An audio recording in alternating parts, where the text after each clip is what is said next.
Hey, you can't hear me. Hey, there we go, guys. How is it going? Welcome. I know this is kind of a different setup, but you should be used to it by now because this is session number 6 of our Roll20 slash D&D Beyond hybrid campaign. Well, I said the word campaign. Now I got to take them past the Sunless Citadel, but at least our game of the Sunless Citadel. So thank you for popping in. I see we got a lot of people hanging out right now. If you want to see character sheets, wait for the character sheet timer to pop up.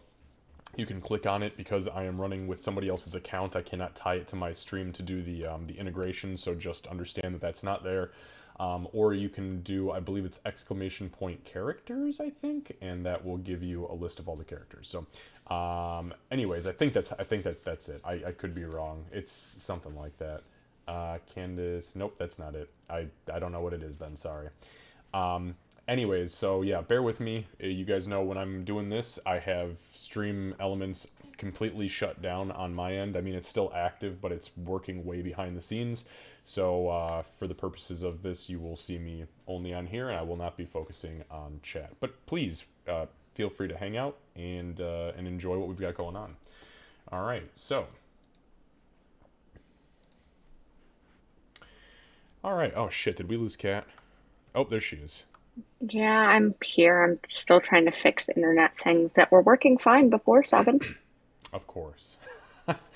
All right. So, just for a real quick recap here, well, keep it as short as I can.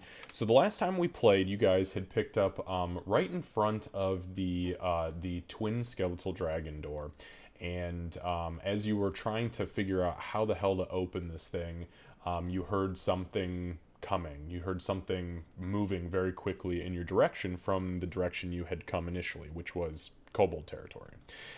Doc, well, everybody kind of prepped themselves. Doc got into stealth and went and peeked out and realized that the entity that was actually coming towards you was none other than Meepo. But Meepo had seemingly transformed in some way, meaning that some of his scales had turned white. His smaller scales, which were red at one point, were much lighter hue, and then he had big plates on him that were white, and he looked very disheveled. So you guys spoke with Meepo for a while, and he told you that yeah, he went to the room with the dragon door and he touched the door, and then he blacked out, and when he came to, he could do booyog, and here he is. So you guys pushed forward into the room with the skeletal dragons after Beaufort channeled divinity on the door, and you decided that you were going to rob an ancient crypt, which was hands down the best idea you've ever had, Beaufort. So as soon as you started taking things off of the obsidian altar, the sarcophagi in the room burst open and skeletons began to attack you. Thankfully, Meepo was there to attempt. He attempted to, what is it? Beg, plead, and grovel. Grovel, beg, and cower. There we go. Cower that's the good one. And it actually helped turn the tides against the combat with the skeletons. You guys lived, though almost not 100% for a few of you. But you patched yourselves up as best as you could, and you pushed forward back into Goblin territory, being very cautious after you had taken a short rest. And you encountered a room that had captives in it. There was a handful of kobold captives, and then all the way in the back of the room, there was a little tiny dog cage, essentially, that was home to a very emaciated gnomish man by the name of Erky Timbers, who seemingly knew Doc. Doc and him conversed for a little while the group collectively tried to break him out of the cage, which they eventually did. And he thanked you endlessly for all of the assistance that you had provided to him. And he said that he doesn't have anything left in him. He channeled some divine energy into Beaufort to make sure he didn't bleed out. And then he said, you know what, I've got to get out of here. I'll walk the kobolds back to kobold territory, but I need some food and some sleep. And that is where you guys parted ways. Now, obviously, we can mention that Meepo decided to fry his little friend's hands just a tiny bit as he was also freeing them, you creep. Okay, so yeah, we will pick up right here real quick as far as experience is concerned. So for the skeleton fight, everybody earned 50 experience points. For the Urki roleplay, everybody earned an additional 30 experience. And then for the Meepo roleplay plus the tricks and traps, I have tricks and traps written down. You guys didn't encounter any tricks or traps, but there was like lots of weird and goofy shit that you were doing. So that was an additional 50 XP. So it was 130 XP you gained for the last session, which will put everybody at 531 experience.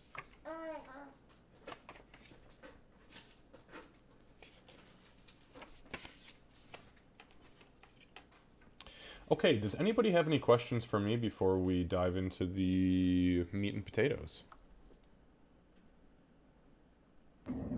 I think I'm all right. Yeah. Okay. I'm good. All right, then let's dive into it. I'm going to throw some music on here, so bear with me for just a moment.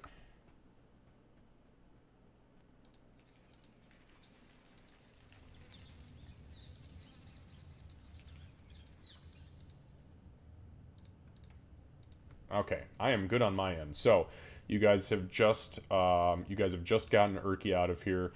Bofer was literally bleeding out, and thank goodness Urki had some sort of divine touch that allowed him to heal some of Bofer's wounds. Bofer still wasn't looking all that great, so he said, "Hey Doc, give me that damn potion you've got. I'm gonna chug this bee." And as he finished the last gulp of it, it hit his stomach and coated the outside of it like he had never felt before, or had he? Maybe with a really strong liquor. It was at that point he realized that he had just chugged a potion of fire breathing. So, you have, I believe it is 1 hour, and you have 3 charges of the potion of fire breathing. Let me just check and make sure I shared that with you guys. I did share that potion of fire breath. So if you open up your compendium of shared things for the campaign, you should see a potion of fire breath in there. So essentially, let's see, it lasts. Where's our compendium of shared things? So if you Be like the newspaper icon on the top right. Mm-hmm. So were you? Oh, cool, I see it. Yeah. Yep. Yes, if you click on that, it'll show everything that I have actually like publicly showed you guys. There, cool.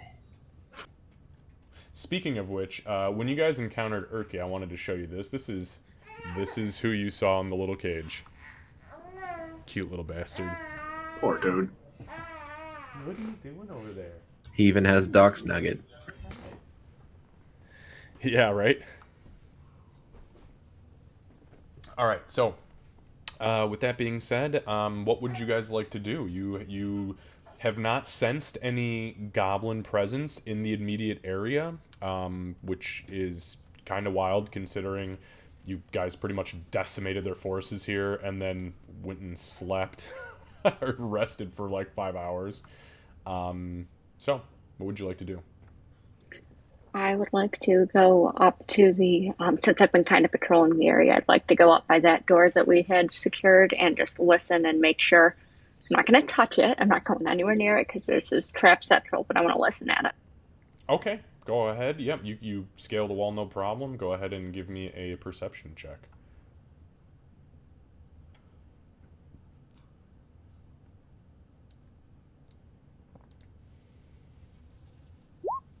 $19, not bad.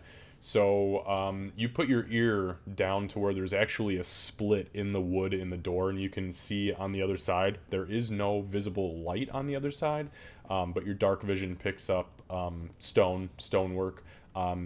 Besides that, the actual auditory facet of the next room or hallway, whatever it happens to be, dead silent. I'm gonna talk to Meepo. Meepo, did you almost freeze their hands off? Beaufort, give me a perception check before this conversation happens.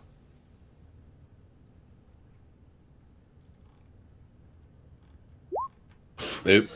Beaufort, you were so busy with Urki trying to get him out of there, you didn't notice anything that had to do with the freezing situation. Oh, how'd you get off their shackles? Meepo use a Meepo booyah. I won't even try to understand that, but okay. All right, let's go. I want to get out of this dingy place. Skeletons everywhere. I'd rather not look at. And as he finishes that sentence, you guys see this little tiny, like, stream of steam, like, rise up and out of the corner of his mouth. It's getting Whoa. hot. That was some spicy, spicy meatball, huh, there, buddy? I can't get this taste out of my mouth. It tastes like smoked something. Yeah, I don't know. Smoked insides, probably. You might be right there, man. I don't know. I've eaten a lot of things. I've eaten some things I don't like. Some things were made by you, but it wasn't the worst thing I've tasted. And I'll tell you what, this is worse than rat. Wow, that's saying a lot. That is saying quite a bit, ain't it? So, are we gonna go after those goblins? I kind of want revenge, and that one that ran away kind of looked a little scared, and it's been a little while. Yeah, I suppose we should probably finish the job here a little bit. Guess I'll meet up with She up at the door up there. Yeah, it sounds like a good idea. Meepo, are you gonna grovel again this time? If a Meepo need to live, Meepo need to live. Damn it, Meepo. All right, let's go. All right, so you guys hop over the wall, no problem.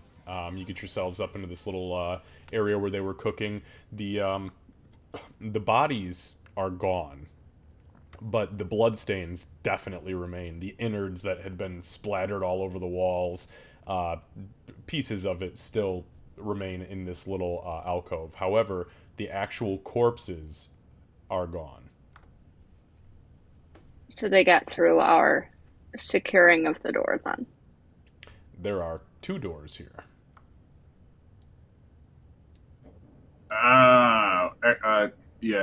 Ree would like to give a listen to that second door.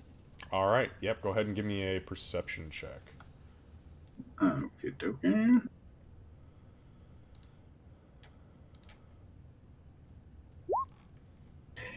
This room is bloodier than a dwarven cave of Iron Ball. God, And I don't trust even me. know what that is. That sounds horrible. Sounds rough. I don't either. I just made it up. Let's go with it, though. So Ree, you put your ear to the door and you can hear your heartbeat, in your ear. You can just feel your own pulse, but you can't really hear anything on the other side. I think there's a giant heart on the other side of this door.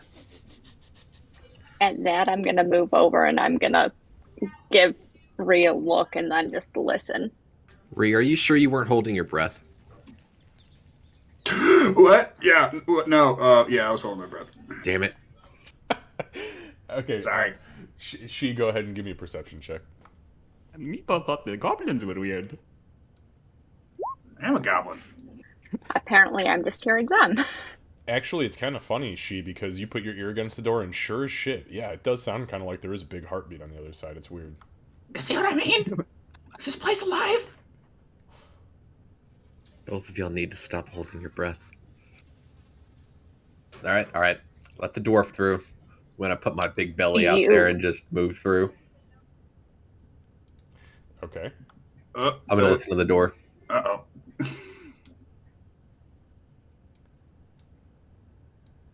Sorry, you said you're going to open the door? Is that what you said? Listen. Oh, you're going to listen. Okay. Have we learned nothing? Give me a perception check. Perception, okay.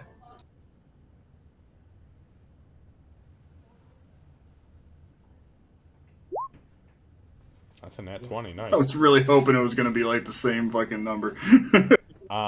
Honestly, it's dead fucking silent on the other side. Like, you focus all of your inner dwarven steadfast resolve and you just silence, total serenity on the other side. And I can tell you what, it's so quiet that I can actually hear my heartbeat. Oh shit, was that my heartbeat I was hearing before? I'm not sure. It might have been mine. Well, Meepo, you want to go look in there? Or, like, give it a Bef- try. how about before we open it, we don't all stand in the same area, considering we know that there's a propensity for traps, and I don't know how we're handling Candace not being here right now, but I would have asked Doc to check if possible.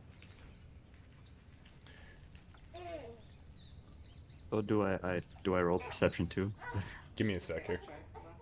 Sorry, hang on a second here. We're facilitating baby feeding. He's not cooperating tonight. He's not happy. I will check for traps. Do you want investigation? Nope, give me a perception check.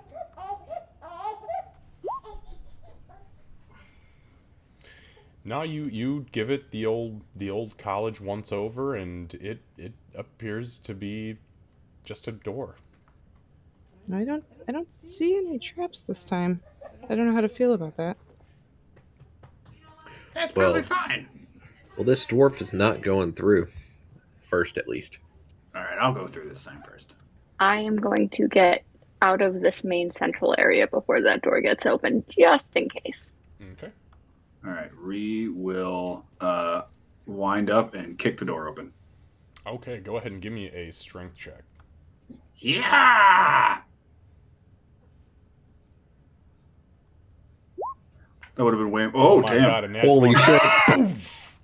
That would have been way more dramatic if I did it right at the at the proper time. That's crazy. Fuck yeah! So Ree literally rears back and full force Ree, boom, hits the door right where the handle is, and it from the opposite side, where the hinges are on the inside, blows open and just smashes on the ground. You guys see dust and debris just kind of circle around in the room before finally settling. And inside here, so the north and the south walls in this chamber are stacked about halfway to the ceiling with very ill-made barrels, boxes, and crates. There's a clear path that allows easy access between the east and the west doors, but besides that, it just looks like storage, and there is a shitload of crates and barrels. Hey, So- Ree. So actually, as Ree was kicking open the door, she will follow it up with jumping into the center of the room and saying, "Hands off the guns, motherfuckers!" with a table leg in her hand. And there is nothing in here that makes a sound. It's just and Ree's crazy ass leaping into the center of the room. Ree, Yeah. is there anything in there? Or is there anyone in there? Well, if there was, I totally scared him away. But there's a bunch of barrels in here if you want to take a look at these guys. I mean, it looks like. I could tell your voice really scared me too. Yeah, I know. Yeah, and Ree, from where you're at, with your passive perception, which even though it's not that high, it didn't really need to be that high, you can see there's probably about 4 or 5 barrels in here that are partially open, the lids have been partially popped open, and on the side of them, in very crude Goblin, has been etched the words "elf pudding." Would I know what that means in Goblin slang? Oh, fuck yeah. It's like blood sausage. Oh, we got some blood sausage in here, guys. Did you say blood sausage? Some Yeah, I said- real food? Yeah. Oh, thank God, I don't have to eat that rat meat anymore. Xavier, if you don't mind me asking. Yes. The goblins constantly steal from the kobolds, right? So sometimes it's not that they constantly steal from them, it's that they're opportunists and they've been slowly trying to push the kobolds out. There's been a war essentially where the two tribes have been feuding for a couple years now, and nobody has really made ground outside of a room here or there within the Citadel. So yes, they will take what they can from you, but kobolds do the same to them for the most part. All right, I'm So, gonna. I I'm wouldn't gonna. recognize any of the barrels in this room, right? Barrels or boxes. I'll tell you what. Give me an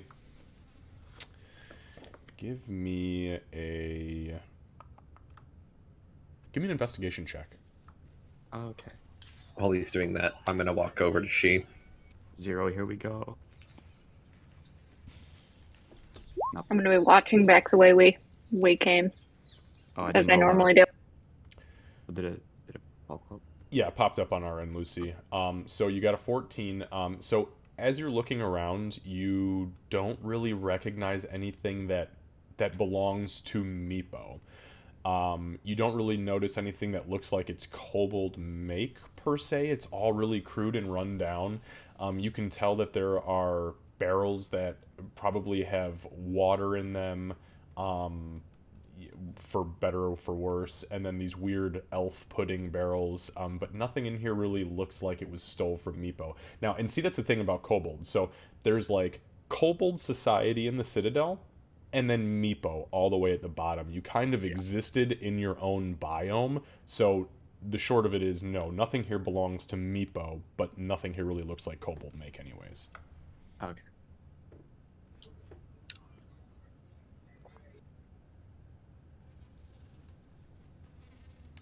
Okay, so is anybody doing anything? Anybody? I didn't hear if anybody said they were looking at barrels. Where are we at here?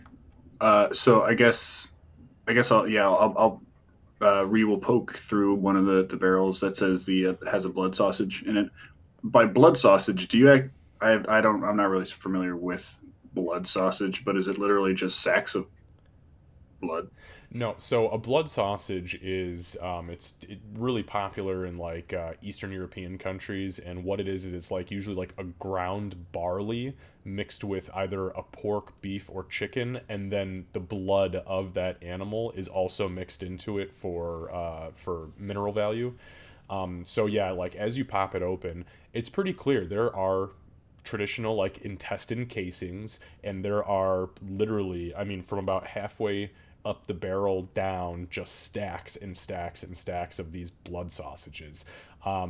Best guess, especially you, these look like rat intestines, and the blood absolutely reeks of rot. Yeah, this isn't good stuff, guys. I'm gonna walk up to She, and I'm gonna start talking in Dwarvish.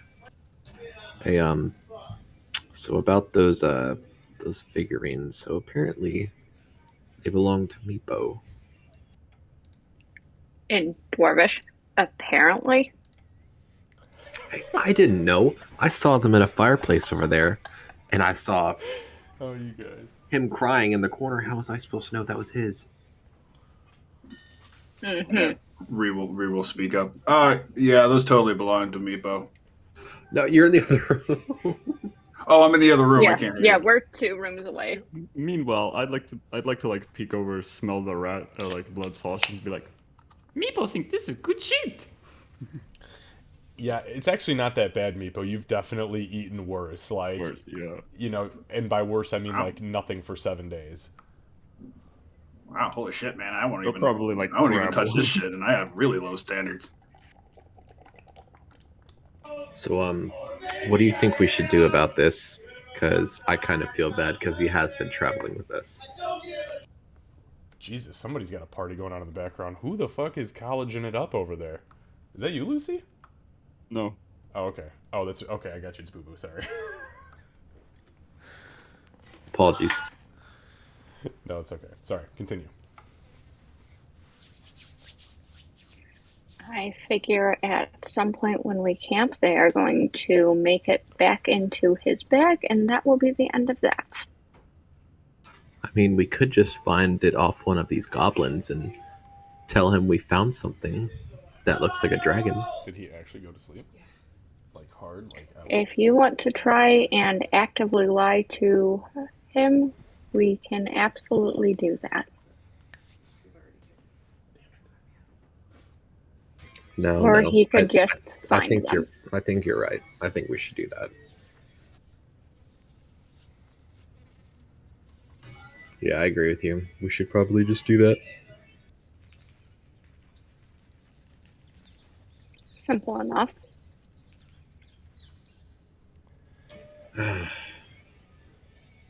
But yeah, besides that, I think that should be it.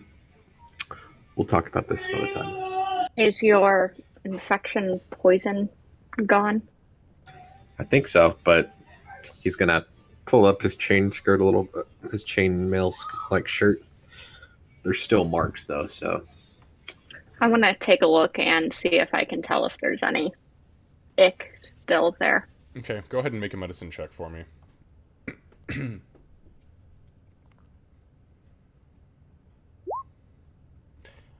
Yeah, so I mean, he's been pretty horribly injured. His wounds are still keeping him not at 100%, tip-top fighting shape, but the poison and disease seem to have subsided. Yeah. Also, does this look normal? I'm gonna lift like close to my ribs, and all of a sudden this heat's gonna start resonating on one of the wounds near my lungs. Yeah, it's like literal, like, you can see, like, actual, like, desert, like, style heat waves, just get, like, mirage waves coming up and out of this wound.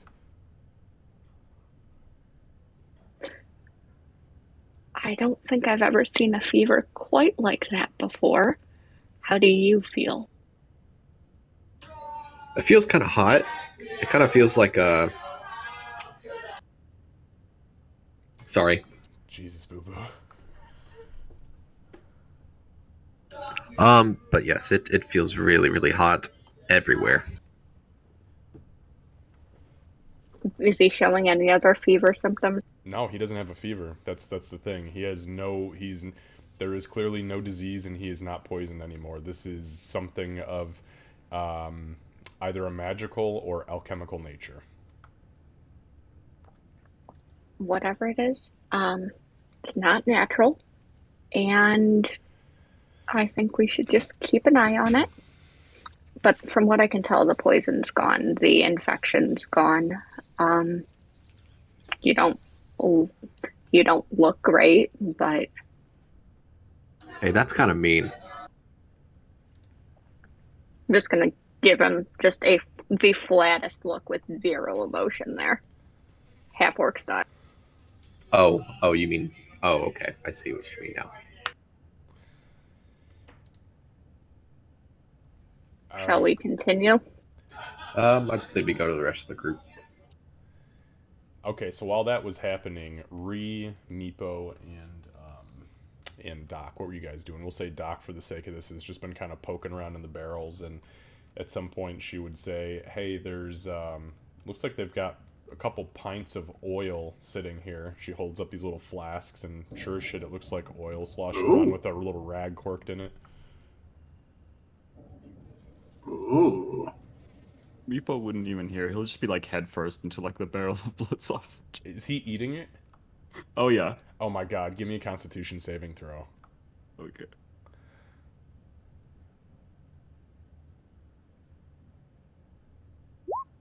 Oh no. Oh no. Alright. Now he feels fine right now. Oh no. Not great. Okay. Yeah, so if anybody wants to take it, there are 5 pints of oil that have been corked with cloth. I would absolutely love to take at least 2 of those if I can. Yep, absolutely. You can add that to your inventory. The rest of the materials in here, the rest of the storage in here, there's some water. You actually find some potable water, which since you guys have been down here a few days, I highly encourage you to refill your water skins as you're just about out. There is some barrels that have wine in it, like really nasty goblin piss wine. There is some food, but it's like literally dried rat meat. There's like crispy lizard skins that have been like laid out and on like these spikes and like almost like a kebab, but they're just like jerkied. You find some salted fungi, which has kind of dehydrated it and made it wither a little bit. But yeah, so you guys find, we'll say, like another 4 days worth of rations. Not each, but 4 days between the lot of you.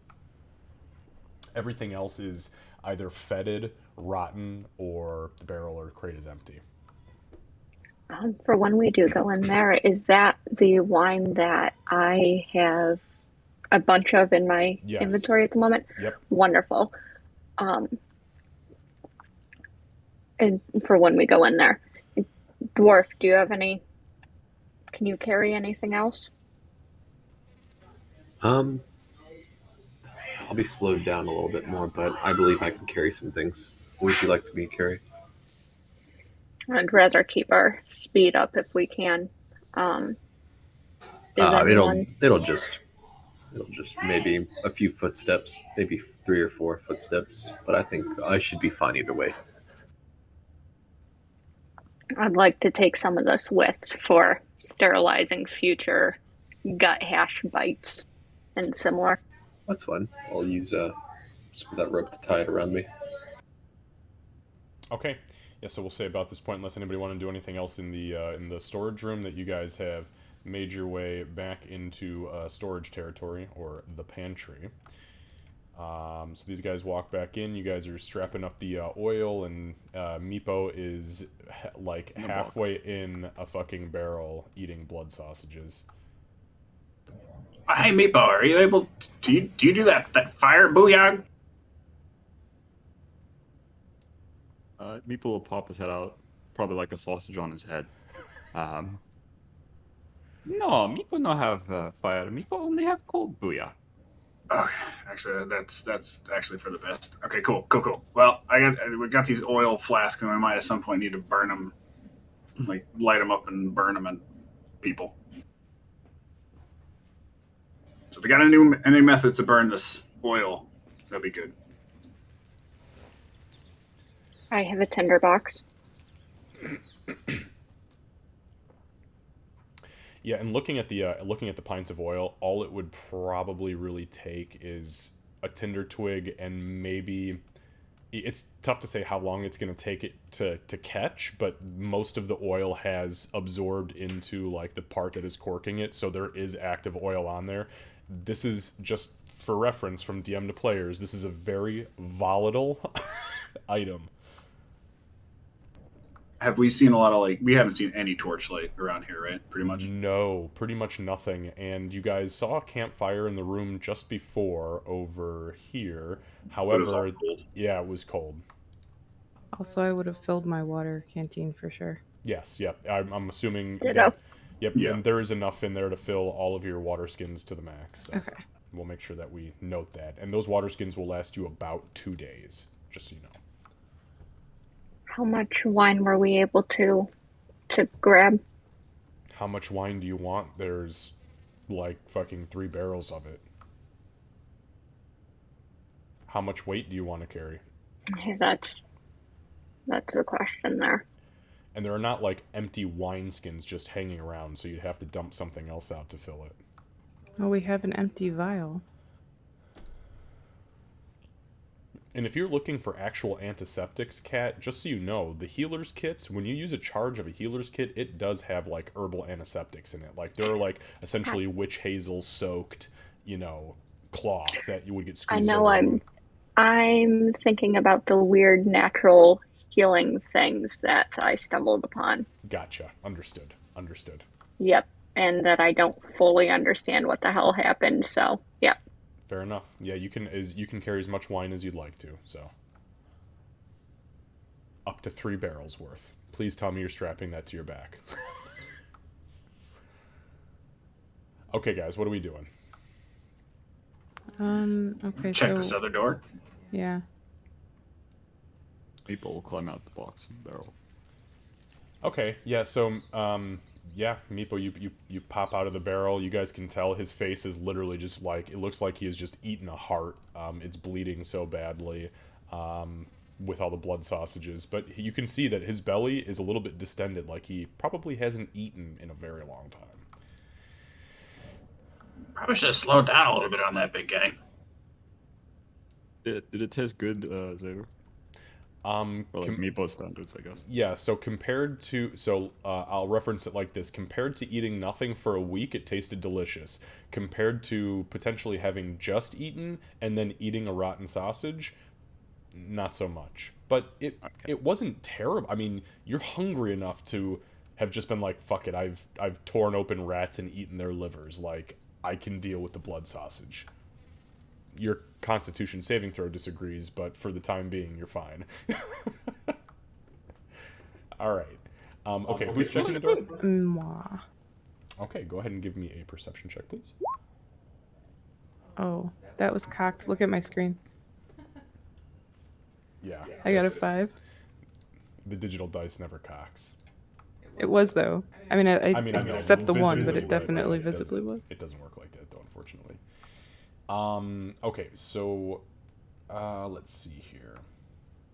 Yeah, so no, this door is first of all unlocked, and it does not appear to be trapped, according think- to what you are able to pick up. Hey y'all, I think before we go into that door, we should take care of the problem behind us. What problem? What's the problem? The goblin that ran up north, and that could possibly try to get into the room behind us.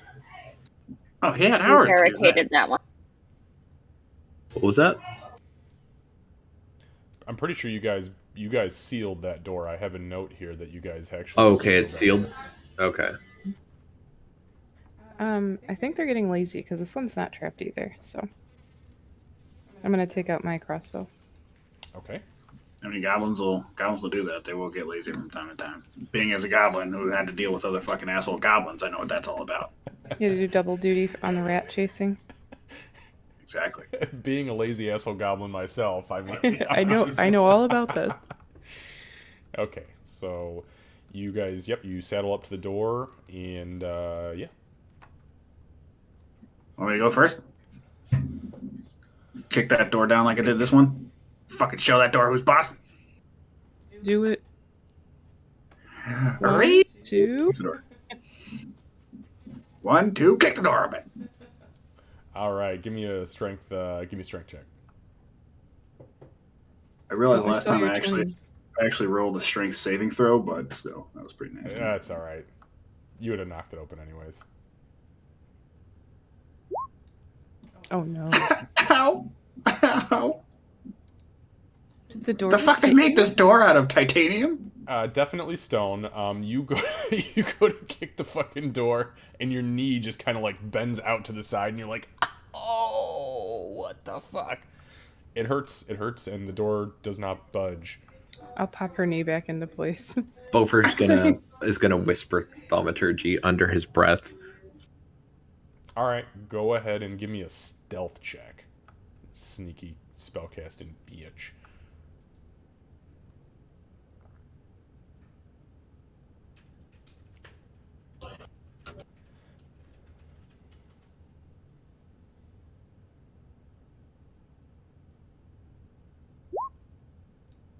So Bofer, as Ree is like, fuck, and Doc is like, stand still, hold on. You guys hear this audible like, and then as the ends, you hear this like, esto que quiero cochides, and you guys kind of look back, and Bofer's like wiggling his fingers, and the door just blows open.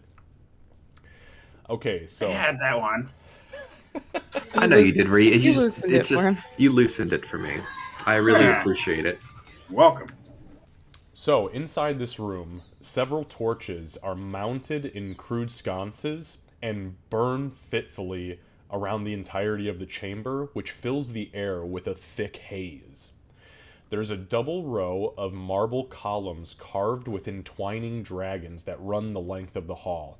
This hall looks very similar to the hall that Yzdriel used as her throne chamber. Obviously, there was an additional room that was broken down that she had built onto, for, lack of a better term, but it looks very, very reminiscent of that. The entire room is considered lightly obscured, just so we are clear.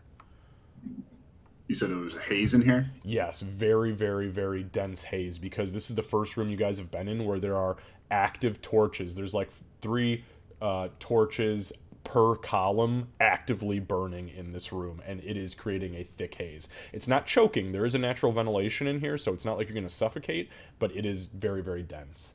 Okay.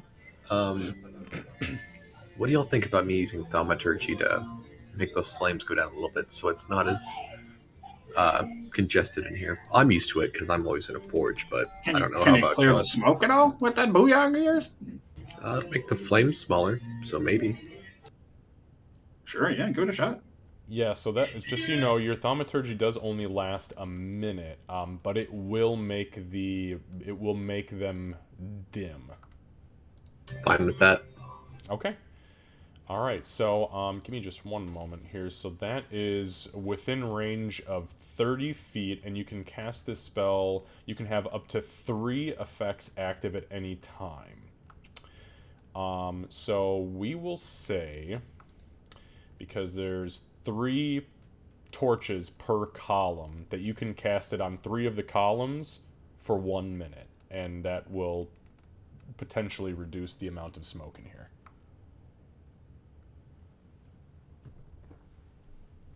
Okay, understood. So you step up to the door, you mutter your incantation, and you clutch your holy symbol. And as your hand goes out, you guys do see what are active roaring, I mean, fitfully roaring torches.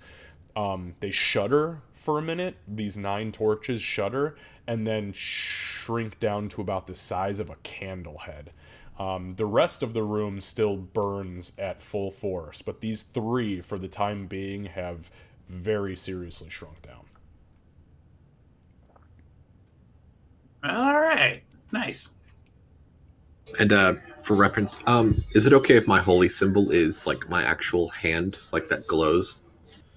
So you can have, like, if you have a gauntlet, you can have your holy symbol etched onto it, but the symbol of your god has to be somewhere. I mean, the holy symbol is the symbol of the god, so it can't just magically be your hand.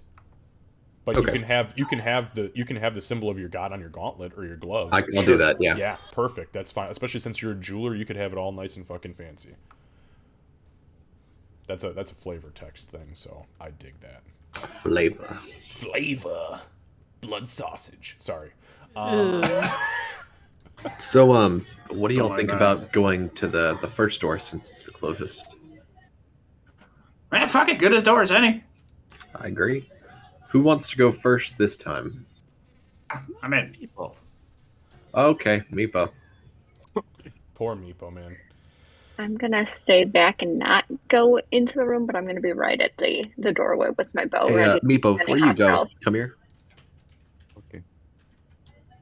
I'm gonna put my hand on his shoulder and cast guidance on him. Okay. Right. So Meepo will approach very slowly and cautiously, and we will first he's gonna like look at the door. Okay, give me just a moment.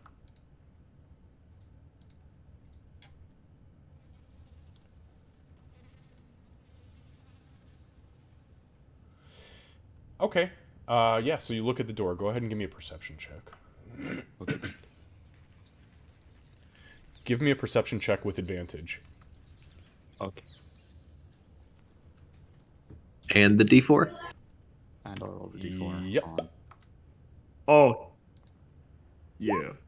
Oh shit, that's a nat 20. Fuck, okay, 22. I'll roll the D4.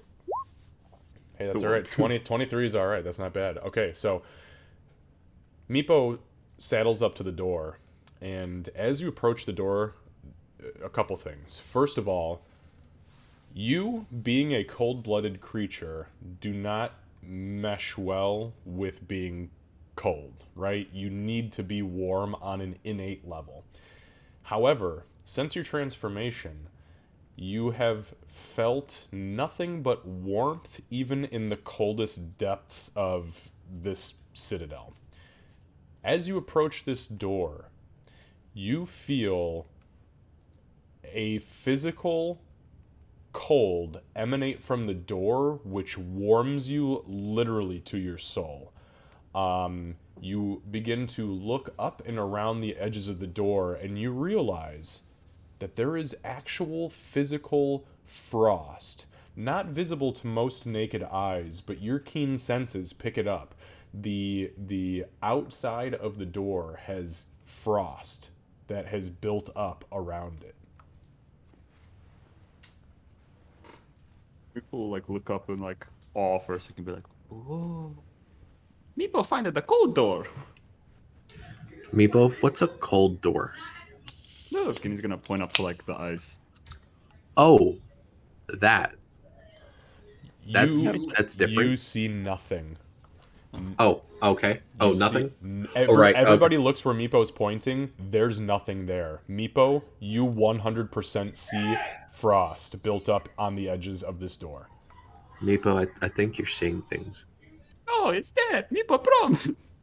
Meepo, with all this heat all around here, are you sure you see ice? Well, I mean, Meepo is good at magic. I'm Yes, not. that's true. And he's gonna get frustrated in here. Meepo, show you, and he's gonna open the door. No, Meepo, wait. Nope, Oh too god! late. Oh god! Too late. Oh god! Oh, on a Of course, I perfect moved. line I was right gonna behind say, him. yep. Of course, I moved right into a. Yep, y'all just hold on to your britches, kids. Nope. Back your ass up. Who just moved? Yeah, that's what I thought. Trust me, you don't want to be in that doorway. I'm just kidding. I don't think you're really kidding though. No. No, I'm not. Is that a... Oh, God. An empty room. We've been baited.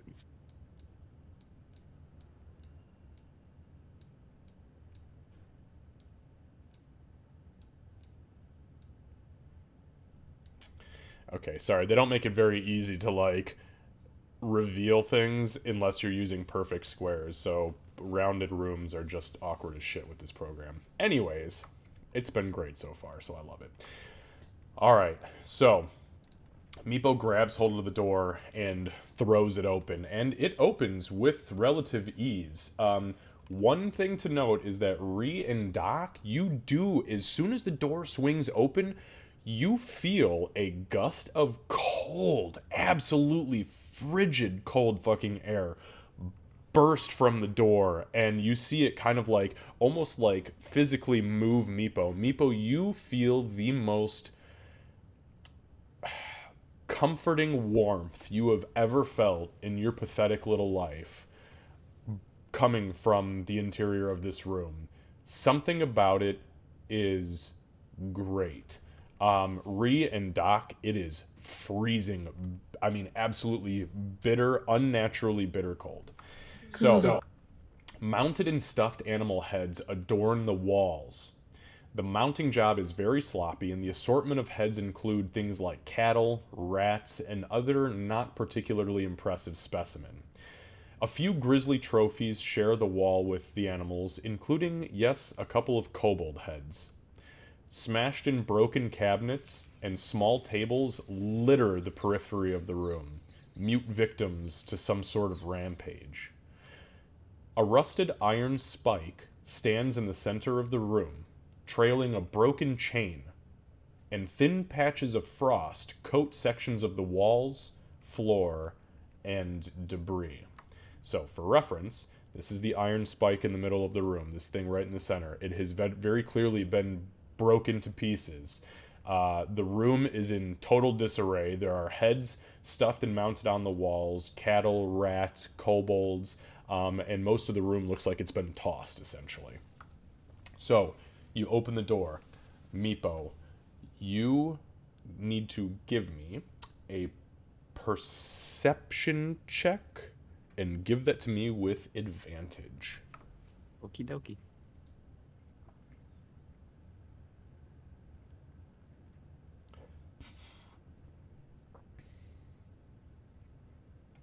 Whoa.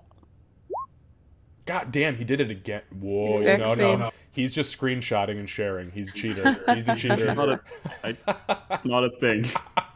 That's not a thing. It's always a thing in the world of coding, you cheat. No, I'm just kidding.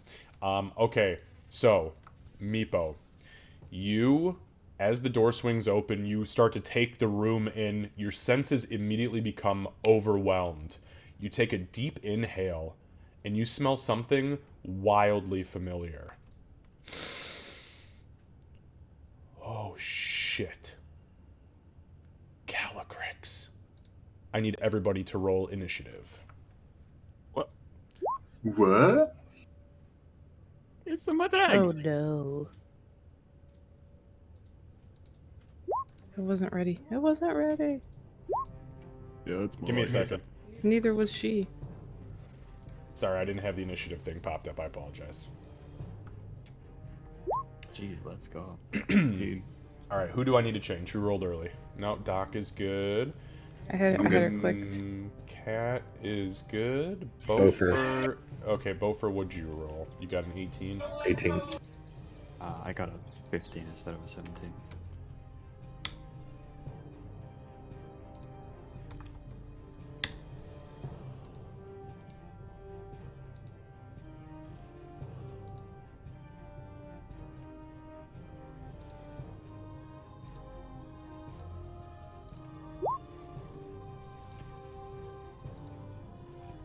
All right, so there is a moment of pause as Meepo inhales, and before you guys even realize what's happening, you hear him say out loud, Calycrix.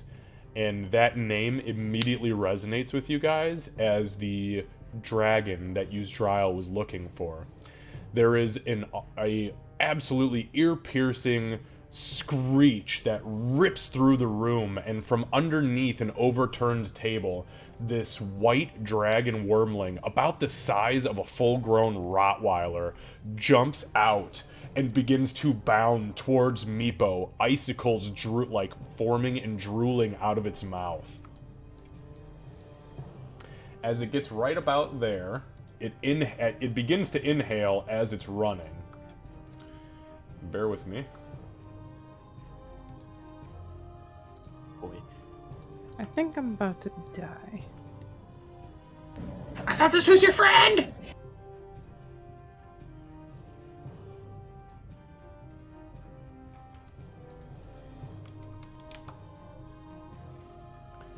And Meepo, for the record, this dragon fucking hated you. Just as much as anybody else hated you. Oh shit. Meepo did not hate the dragon, though. No, you love this thing.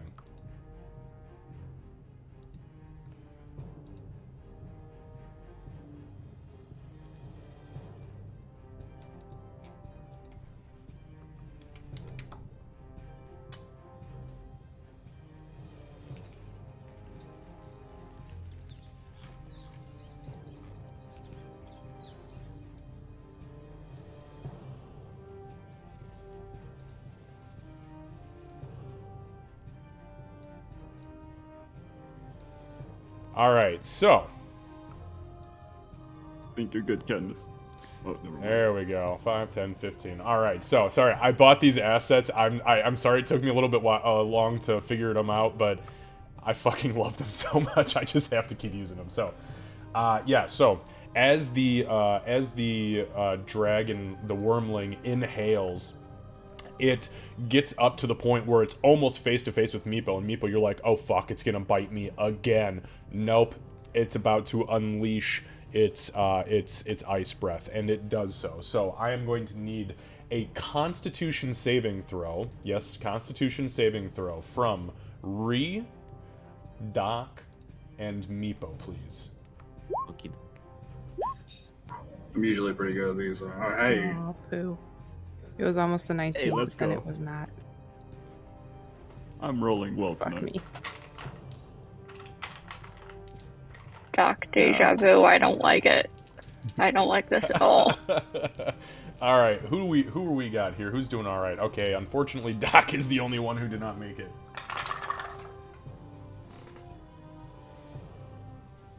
At least it lines up with the initiative. It makes Okay, sense. so Doc, you take 23 points of cold damage. No, I take 11 and then I fall down. You take 11. I only had 11 hit points. Oh, okay. So Doc goes down. The other two, that would be Meepo and Ree, you each take half, so we'll call it 11. 11 points of damage. Meepo goes Even down. if I saved, I would have gone down. Ree is barely standing. Meepo's down. Oh god. Okay, that ends Calycrix's turn. That is all that she can do. What a so, little asshole. she and Bofer, literally, you hear this, and you hear Meepo go, oh shit, Calycrix! And then you just see this burst of ice shards literally just overtake Meepo, Ree, and Doc. And as soon as the ice fades, you see that there are these big icicles sticking out of the ground and off of the pillars. And both Meepo and Doc have hit the fucking ground and are partially frozen with these big spikes of ice sticking out of them. Alright, on that note, Bofer. Can she talk back to... No, she can't. Alright, let me think.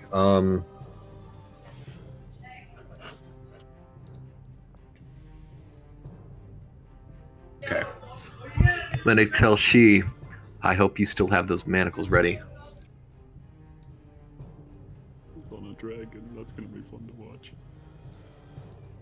What If you we doing, were Bofer? alive. Alright, I'm gonna move right over Ree. Okay. Or, sorry, not over Ree, right over Meepo. Okay. And I'm gonna shove the dragon to knock it prone. Okay. Give me one moment. Have you ever wrestled a Rottweiler? Hey, I'm a 200 and something pound something. We're gonna see how this goes.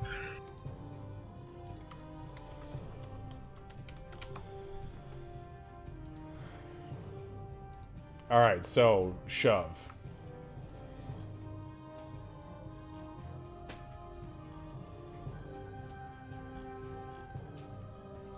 God, I haven't had to look shove up in fucking forever. I don't think I've ever actually had anybody use shove in any of my games.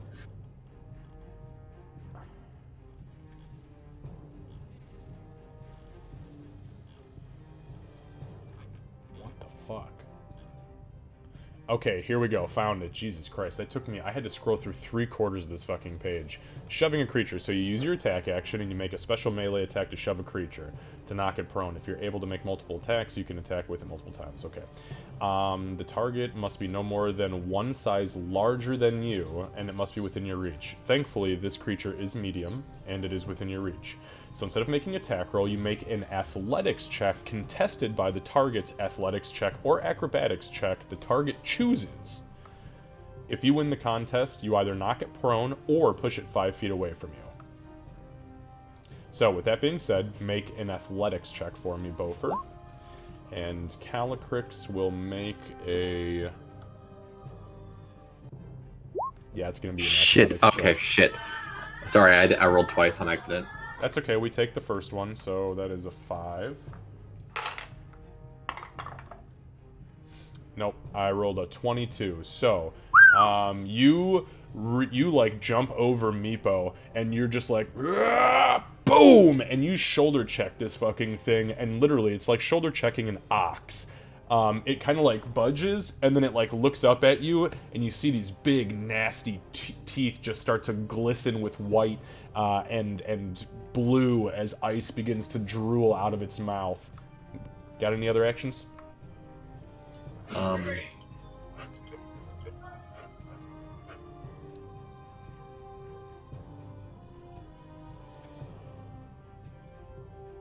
No. Alright. That brings us to Meepo. Meepo, go ahead and give me I am a down. death saving throw, please. Alright. I I believe was I just roll a rolling. d20, right? I'm sorry, say that again? I believe I just roll a d20, right? I don't add anything? Correct, yep, it's just a straight roll. Okay. Oh. Okay, that is going to be 1 failed. Don't fail.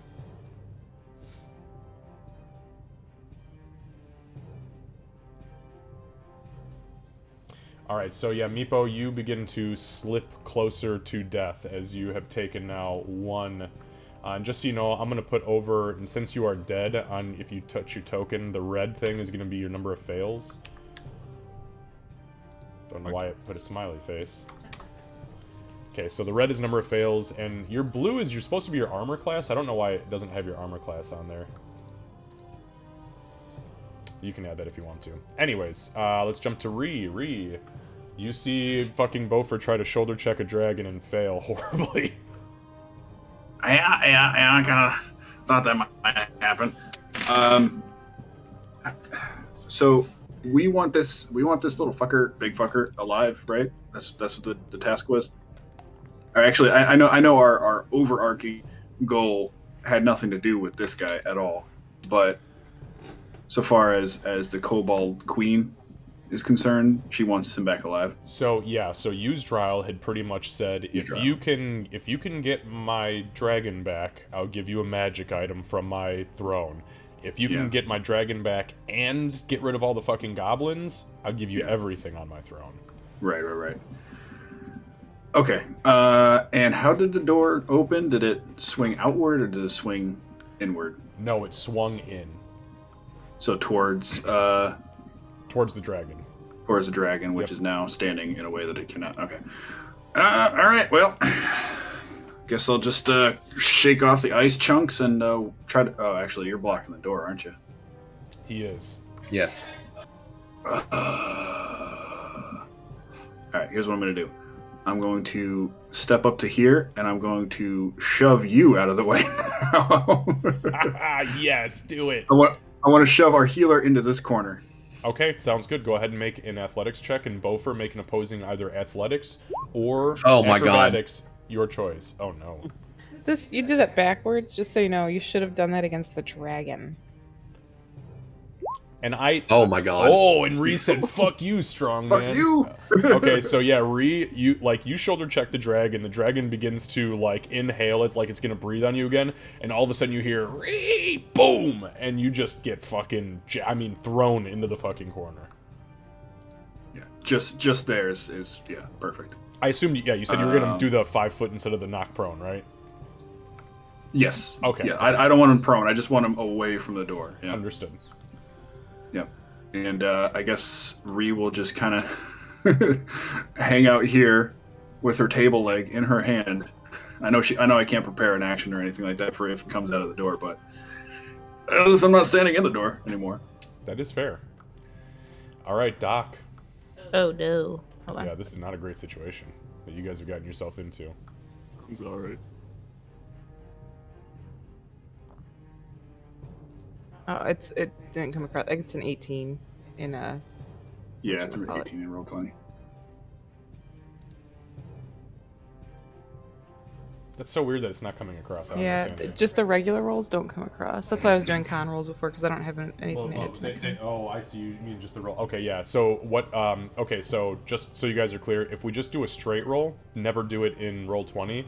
On the left-hand side, you can actually click on the little d20, and it will just do your roll for you. Yeah, So, I'll do that next time. Okay, so you said 18. Yeah. Okay, so we are going to where your health currently is, the green. Since you are at 0, I'm gonna put 1. Mhm. So just so you guys know, for the sake of death saving... God damn it. There we go. For the sake of death saving throws, if you are at 0, the red circle will be your fails, your green circle will be your successes. Okay. Okay, on that note, we will go to She. Do we have a visual of Calicrex? It's literally a Rottweiler in the doorway that is about to maul the shit out of Meepo. Except it's a dragon. Wings that look capable of flight, or is this the type of dragon that doesn't actually have the wings and everything? Because that's a kind of important question for my idea. No, it's a dragon. All dragons have wings. Worms don't have wings. I couldn't remember if it was...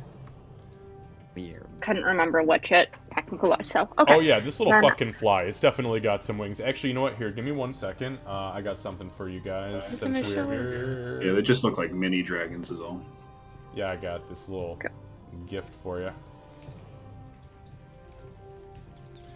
This is what you saw as you were coming in. This is what peeked out from behind the overturned table. Can you guys see that picture? Yeah. So yeah, it's definitely got Lovely. wings. It's a big fucking. I mean, it's not the biggest of dragons. It's a wormling, but it's, you know. Honestly, you shouldn't have. And open the door. Knock knock, motherfuckers. In that case, I am going to, I know my camera and Roll20 is being stupid a little bit right now. I want to walk up to it, hit it with my second sword if I can, and then step back even though it's going to take a swing at me most likely. Okay. Yeah, I'll move your character if you don't have full access to it right now. So I've got you moved up. You are now standing over Meepo, so go ahead and make your attack rolls. Meepo is now a mat. Carpet. Meepo is welcome in Kobold. First one was an 11 to hit because I don't know if it's showing. Yep, no, I can see it clear as day. Yeah, so you swing down at it, and you clip it, like, across the top of the head, but your scimitar just bounces off the scales. Okay, second swing, other semi. Okay.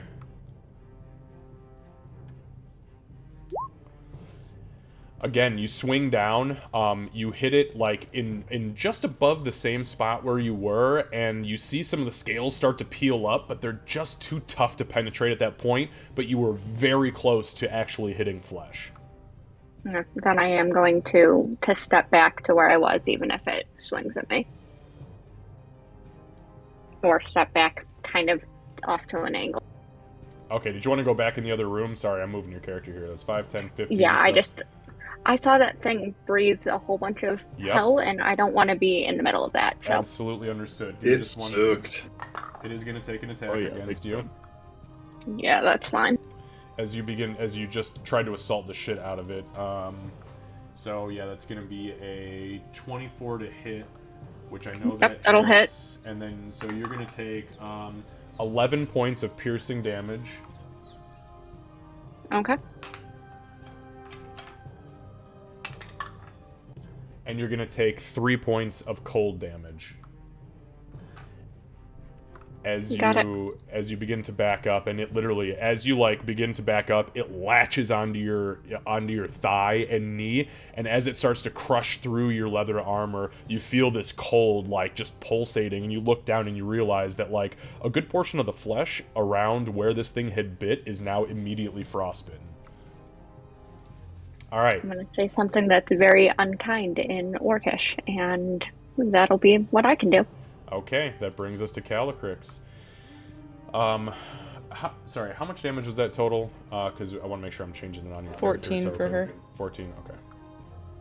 I've got it in the Beyond 20, or D&D Beyond. There we go. Yep, no problem. I'm keeping track of it on Roll20 because your guys' character tokens on my end actually have hit points. If you look at them, it shows you a little green bar above them. So that helps me just keep track of how people are doing. Not great. Yeah, no, not great. This was definitely not a smart idea. Okay, so Calycrix, on this note, give me 1 second here. Let's see if he gets the recharge. Nope, no recharge. Okay, so you guys are good there. However, it is going to attempt to bite and grapple Meepo. And that's a nat 20 on the grapple. No, and it is going to drag Meepo into the fucking room.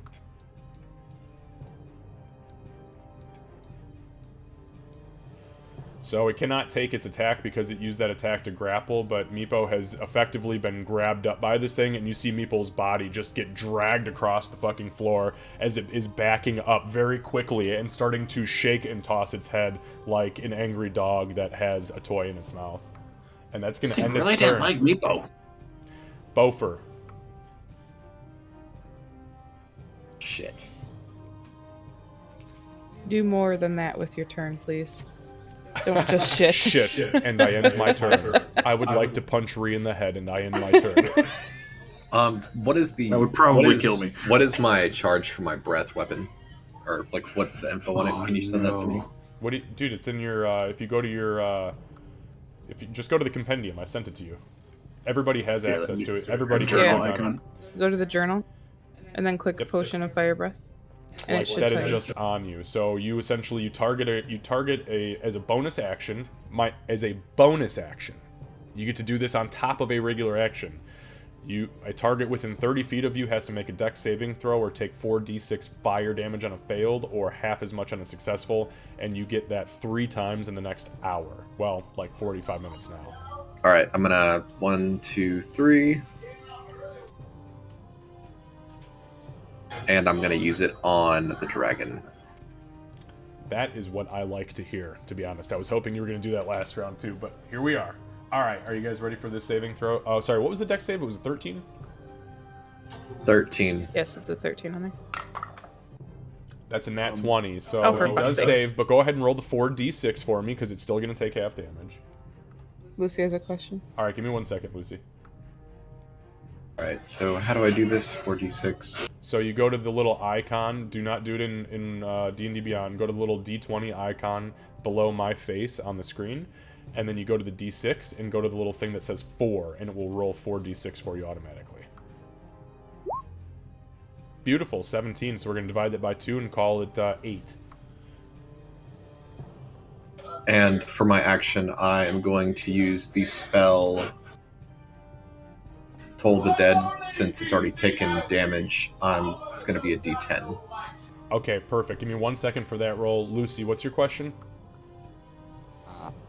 So I think it cut out, but am I also in line of the fire breath? No, it's not a fire breath. It's a single target. He just okay. hawks a fiery loogie. Essentially, it targets one character. He's spitting lava. So in 3rd edition, the potion of fire breathing was a 15-foot cone.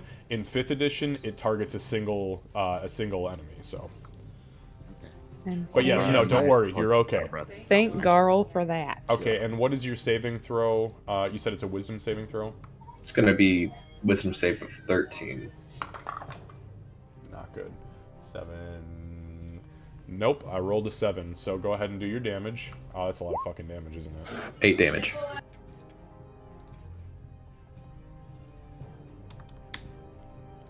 Alright, so Beaufort, do you want to kind of describe to us how this looks? Because you did a lot of fucking damage. You've reduced this thing to exactly half health.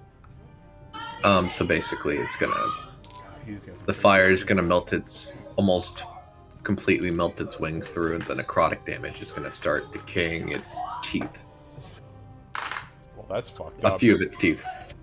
Yeah, so you step in the room and you guys hear this crazy almost like a bellows being rung on, and as he spits the fire, it kind of you see Calicryx kind of try to bat it away with its wings, and as it does so, the fire kind of catches and burns through a good chunk of one of its wings, and then he throws that incantation with the gong. And you see its teeth, as it's got Meepo and it's shaking, they just start to crack and chisel and decay away, ever so slightly, but noticeably. Alright, anything else, you crazy bastard? That's it. Yeah. Alright, Meepo. Go ahead and give me a death saving throw, please. Okay. Oh, hi. Let's hope roll 20. It's generous this time. 14 is good, that's a success. Okay. I'll take that. So 1 success, 1 fail. Alright, that's going to bring us to Ree. Okay, Ree will. She'll just kind of pump herself up. She doesn't have any rage left in her anymore, so she go, fuck, goddamn it, people! And she'll run into the room.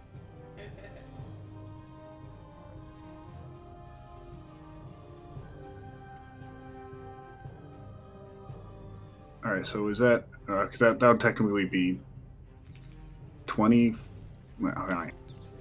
Yep, 25. Yeah, I know, their thing is really weird. It's like 24.21. We're going to say, by the way, that Meepo, for the sake of this, is actually in the same space because he's being grappled. So, yeah, there you go. Okay, perfect. Yeah, so I'm right there. And Ree will wind up and just swing up with her table leg in an attempt to, I guess, non-lethally knock this fucker out. Okay, perfect. Noted. Go ahead and give me the attack roll and see where we're at.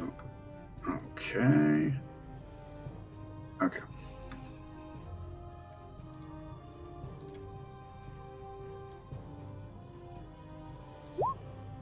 Ooh, Oh, nice. yeah. No, that's perfect. Yep. Just for a little bit extra, I would like to, since I don't have a rage, I do have a Fury of the Small, Okay. so I can put What the hell 2 is extra Fury of the damage. I just put 2 extra damage Oh, nice. Okay, so we're going on creatures larger than me. So this is a medium creature. Are you technically small by... I'm technically small. He's just a very tall small. She's a very tall small. Right, I'm pretty sure I'm small. I'm a goblin, so I think they're I mean, small. I feel like you're small as well, but dwarves are medium-sized. Give me a second.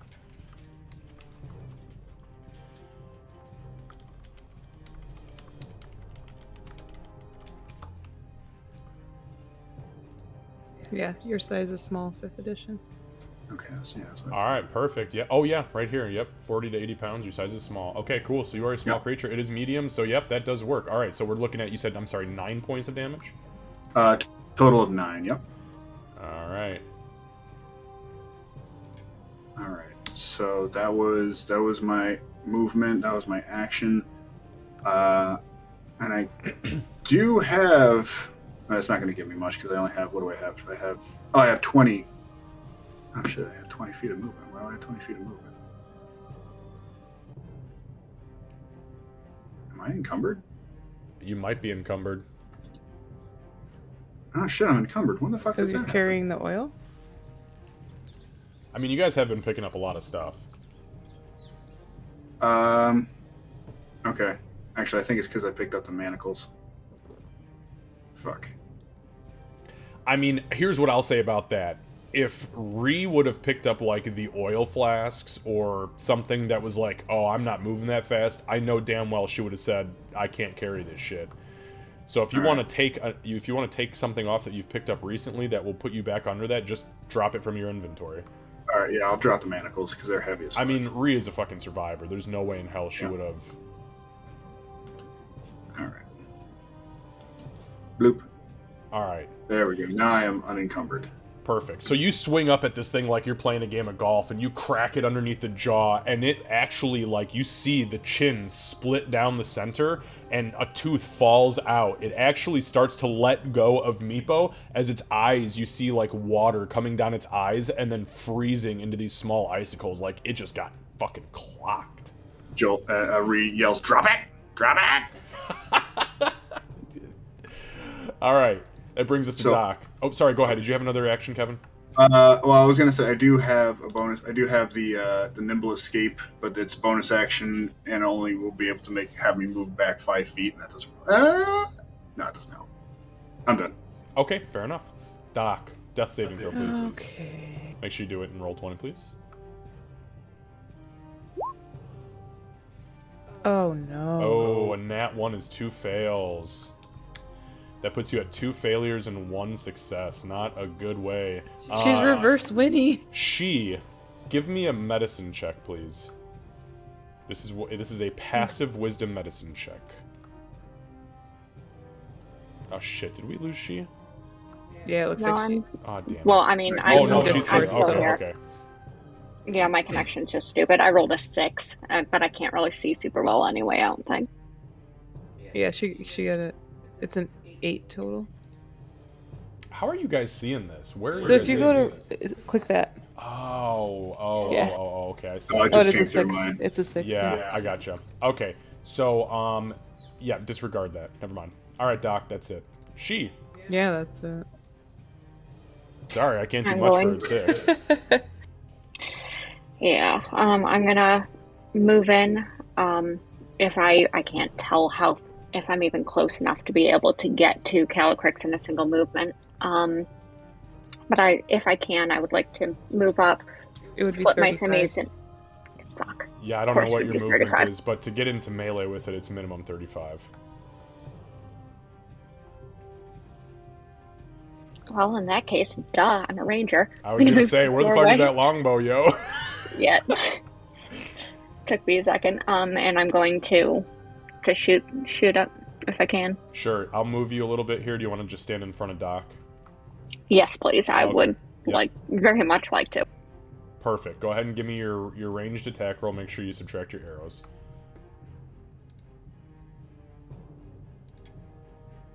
Crap.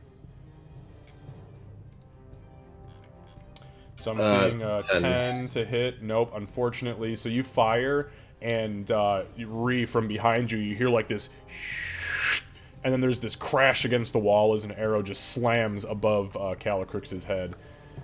You only get 1 shot, is that right? Yeah. Okay, do you have any other bonus actions or anything that you would like to do? Not that's gonna help right now.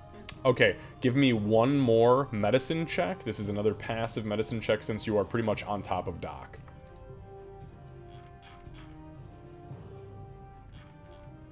I Okay. cannot roll tonight. 11 for a level 2 party is actually not a bad thing, especially with you having the knowledge of medicine just like Doc does. you hear from behind you as you fire your longbow, Doc is in the throes of death rattle. Meaning she is very close to death. Alright, that ends your turn, Calycrix. So Calycrix legitimately, like, tosses Meepo to the side now that it has been absolutely fucking wrecked. So instead of biting down and delivering an additional 2 failed death saves, it tosses him to the side and looks Ree head on. Give me a second to roll and see if he gets the breath back. It inhales deeply, and as it inhales, it begins to breathe outwards, and as it does so, bam, there's this cold burst that erupts from its throat. So go ahead and give me a Constitution saving throw, Reed. Even if I pass, I'm pretty sure this puts me down. You better hope I roll Oh, low. yeah. Oh, you did not do good. No, you did not do good, sir. Down she goes. Well, it's been a really nice module, guys. Yeah. I had to open the door, didn't I didn't think it It's okay, Meepo would have. Yeah, no, it's. I guess unless it's over my maximum hit points, right? No, Then yeah, right. No, totally it's not over your max hit points. You are dying. It was like 12, so. Okay, well, that's that. So Ree hits the ground like a ton of bricks. Alright, so Beaufort, you see Calycrix rear back, and as it exhales, you see Ree just, fuck, and hits the ground, and like the whole top half of her body is just icicles and partially frozen as you see her body twitching, trying to like come back from the brink. And that ends Calycrix's turn. Beaufort. Alright, so I'm gonna drop my shield so I have extra movement. I'm gonna go ahead and use the fire breath that I currently have as my bonus action. Perfect. So, I'm sorry, that was a dex save of 13, is that right? 13, yes. I rolled an 8. So go ahead and roll your full damage. 46. Yep. 10. Alright, how do you want to kill this fucking dragon? So, shit. Basically, the whole bottom part of the body is just gonna burn up, and the head is just gonna basically be bones. Alright, so you inhale deeply, and as you spit forward, seeing that now 3 of your friends are, like, on death's door, you spit another glob of fire from your potion, and it hits Calycrix in the chest, and as it begins to rear back, the flame spreads fast and furious. Scales begin to burn away, and you see some of the bones start to expose, and the flesh start to expose, and the whole room starts to stink like cooking meat. And then it finally hits the ground, and its wings beat one more time before its head kind of lulls to one side, and its eyes go completely white. Alright. I'm gonna go ahead and drop my axe too, and I'm gonna yell at She, bring Doc in here now. And I'm gonna rush over to Meepo. Okay, perfect. And what are you gonna do when you get to Meepo? So we're I'm gonna gonna start using my healer's kit. Okay, perfect. If you have healer's kits, then for the sake of brevity, we'll say between the two of you, remove 3 charges and you can stabilize everybody. I do not have any healers to the moment. You don't? Okay, well then we need to stay in order, so bear with me for one moment here. Hold on. Hold on, we're gonna stay in order. So, Meepo is stabilized. That is your action, correct? Beaufort? Wait a minute, we're still in... Yeah. Because she does not have a healer's kit, and Doc is 1 death saving throw away from being dead. So yes, we have to stay in turn, otherwise we take it out because she does not have the equipment Don't worry. to do this. I've been here before. I didn't know that. Yep. So, but... Okay, so, Meepo, and it's okay, you didn't know that. Your character wouldn't have known that because it was busy fighting a fucking dragon, right? So, you use your healer's kit, that is your turn. She, it is your turn, so what would you like to do? Well, I've watched Doc get into her medical supplies several dozen times, so I would like to go for her healer's kit and try and use it. totally fair and easy to do. That's the answer I was looking for, by the way. Yes, so Oh, yeah. you grab up Doc's healer kit and you exhaust 1 charge and you stabilize Doc. While this is happening, Ree, go ahead and give me a death saving throw. Okay. I'm waiting for the nat 20. I'm like, yeah, Ree just stands up. Nope. Not You're great. gonna winnie it. Okay, so the Not next today. now we can go out of the quote unquote turn order because during this next 6 seconds, Beaufort turns around and begins the life saving measures to ensure that Ree is also stabilized. So they are not conscious, you guys. They are stabilized, which means that they're still in a very bad way. They have 0 hit points, and it will take about 10 minutes for them to actually come into consciousness. So Beaufort and she, you have successfully stabilized everybody. They are no longer death rattling. What would you like to do? I want. Oh, No, go. you go ahead. Okay. So I'm basically gonna tell she that she should get Doc in here so we can actually close up this room and figure out what's going on before we move. Do I think I can realistically pick up the tabaxi so I'm not dragging our barely conscious 7-foot friend across the stone floor covered in icicle shards? You have a lot of orcish blood in you. I don't think you give a fuck. She's also skinny. Dragging's also better than carrying someone. It's easier. Yeah. It is easier. Okay. To some extent, I guess it depends on how big they are. I would like to try and, as carefully as possible, move Doc into the other room if I think that it's going to, because looking at the floor, if I think that it's going to hurt her more to drag her, then I'm going to lay down my cloak and move her onto the cloak and use that to get her in. In no way, shape, or form. Once you've got her stabilized, you grab up and underneath her arms, and as you start to pull her backwards, you're like, holy fuck, she weighs nothing. She's like really skinny. Like, you know when you pick a cat up and you can like feel their skin kind of droop a little bit, and then all you feel is this like really lean skeleton, and you're like, whoa, what the fuck? You are a fat cat. How are you like this? That's what Mostly it is. just the fur. It is. Then It's yes, all I'd fur. like- It's all fur. She's fuzzy. Then She's very yes, soft I'd though. like to get her in there. Okay, fair enough. So you get her in there. You've dragged her in. I would like to try my goblin swell on her to see if it helps her, because I don't know why it's working on some of us and not others. Okay, fair enough. So you, so how are you administering it? You're just pouring a bunch of goblin wine down her throat, or are you putting it on her wounds? Nope. I'm going to do it on the wound, just like it worked for me. Okay, fair enough. She's unconscious, it won't hurt. Oh, it's gonna hurt like a motherfucker, but go ahead, sorry. Yeah, so you pour a bunch of goblin wine on her wounds. You see her twitch visibly, and like you see her claws extend like literally 2.5 to 3 inches each claw as she digs into the ground but remains unconscious before her body kind of subsides.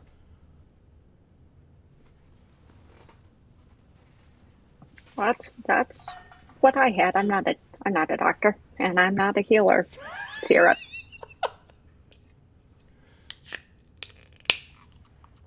I guess the next move is then just to go and shut the door and just guard it.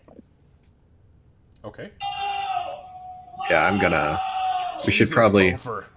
Beaufort, is What everybody happening okay? over there, man? Are they okay? Did Texas just win the world? Is that what just happened? Or did they just get attacked by a fucking dragon? Yeah, Is that what maybe the what just fuck? happened? Sorry. No, I'm trying to make my messages short. You're good, man. You're good. We're just fucking with you. Okay, so I'll let y'all know after. all right.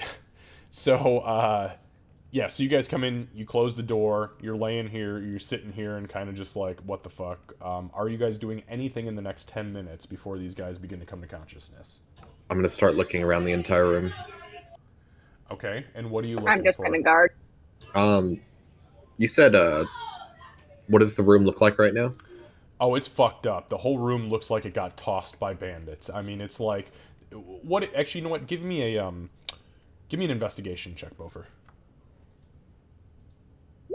I'm actually, I do know what I'd like to do. Nope, you got no fucking clue. Looks like it got tossed by bandits. Definitely bandits. All right. I guess I'm just gonna start looking around, like what's all in the room. Sure. So there are lots of stuffed and mounted heads. There are 2 kobolds that have been stuffed and mounted like from the bust up. There's a couple of ox, a couple of dire rats. There are some like weird cave lizards and snakes and shit like that. You also find there's a small room, or there's a small nest of sorts behind the table that the dragon came from. And it looks like the dragon may have essentially tried to create like a little tiny horde, because this is where the interesting things are. You find a dragon-shaped jade figurine, which is very, very close to the figurine that you had she steal. She? Hold on. Speaking of, Sorry. You also find a crystal goblet, and you find 24 pieces of very intricately carved silverware. Spoons, forks, knives. All right, give me 1 second. I'm trying to add all this stuff. while he's looking, am I able to take a quick action? Mm-hmm. I want to put some statues in Meepo's stuff Oh, while he's unconscious. okay, Yep, I'm okay. gonna... That's his... Alright, so Meepo, you can go ahead and add 4 jade dragon statues to your inventory. You can create it as a That's custom perfect. item if you want, or just look up jade and then change it. Okay, cool. That takes that out of my fucking notes. That's so funny. I was like, man, are they gonna evaluate this? Just gonna be complete like business like as she's doing it, just like, well, this is a good opportunity. Not saying it, but just doing. Okay, 4, easy. right? Except Sorry, say again? 4, right? Yes, four jade dragon statues. And then you guys just found an additional jade dragon statue, a crystal goblet, and 24 pieces of very, very nice 100% silverware.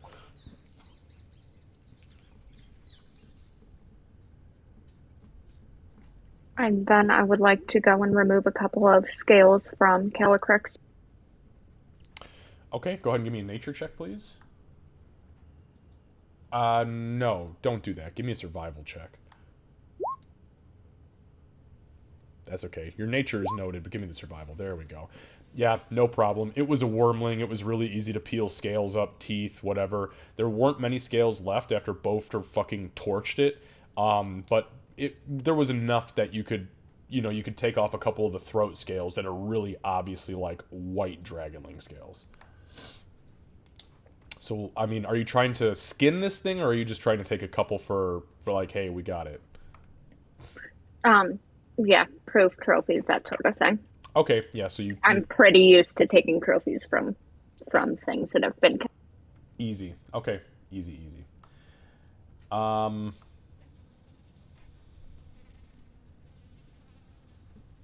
then after that, I'm going to go back to watching at the door, listening at the door, and just waiting for them to decide if they're going to die or wake up. Okay, so, Bofer, are you doing anything else? You said you were still looking through the room, right?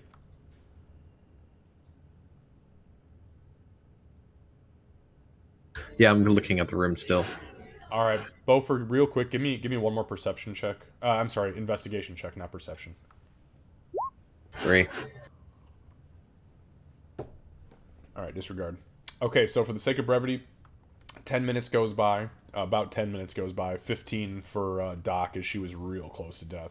And you two begin to hear the sounds of the 3 of them coming back to consciousness. The 3 of you have 1 hit point. Meepo, is your AC really 16? Yeah, it's a white dragon thing. Okay, fair enough. That's fucking I have awesome. natural armor. Wow, that's a lot of fucking natural armor. So I'm gonna walk up to Meepo. Hey, People actually like when he comes conscious, he'll like pop up and be like, Calicrix. Yeah, and as you look over, Meepo, Calicrix is actually technically laying like right in front of you, and is just very clearly a corpse. And your intuitive nature that bonded you with this dragon specifically, you feel like that cord, that magical cord that existed between you, whatever it was, even though it may not have been mutual, it existed between you and it, whether it liked it or not, has been completely severed, and it is very fucking gross. It is messed up. Meepo, I'm sorry. I'm gonna put my hand on his shoulder. Meepo's not gonna say anything. He's just gonna like dead stare at Calicrix. I'm gonna walk off and let him. When Doc wakes up, it's just gonna be like, if she's like laying on her side, she's gonna roll onto her back and just like stare at the ceiling Hey Doc, how are you feeling over there? like a catsicle. Well, I mean, she did have to drag you all the way in here. By the way, this is what hit you. I'm gonna point at the dragon right there. Seeing the dragon dead and knowing what it meant to Meepo, Doc will get up and she won't say anything, but she'll just kneel down next to Meepo.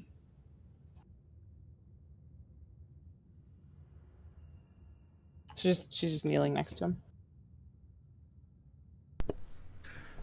Hey, Ree, are you feeling okay?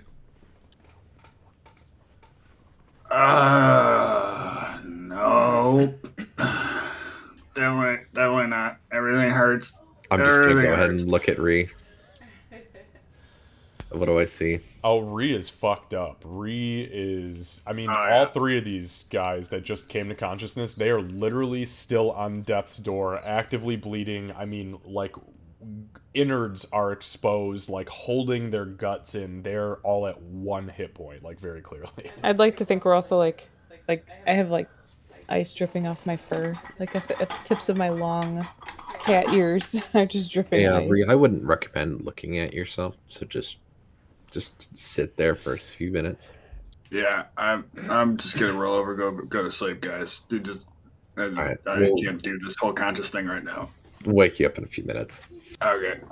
Yeah, and to note, just so you guys know, I know when you walked in here, there was patches of ice all over. It was really fucking cold. Over these 10 minutes, that ice, with this creature being dead, has almost completely melted. The icicles that were coming down from the ceilings and the frost patches that were on the floor and that were on the furniture have all shrunk down to about 1/10 of what they were before. So this creature was keeping that as an active effect around it, and now that it is no longer, it's changing. Like, the environment is changing. Hey, I would like to at some point take a look at my leg and take a look and see how bad that is, and possibly try and pour some goblin fluid down my own leg. Okay, yeah, no, your leg is pretty fucked up. You got bit by a dragon. There is definitely some frost burn that is just completely destroyed the muscle tissue around the upper portion of your knee, and then just below it. It still functions, but man, does it hurt. You pour the goblin wine on it. Give me a Constitution saving throw.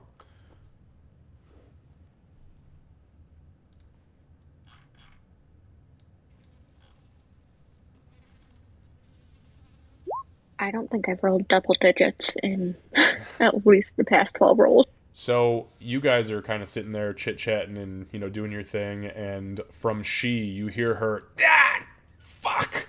or some other out loud burst as you look back, and she's kind of dripping this wine skin onto her open wound. And it hurts. You shout.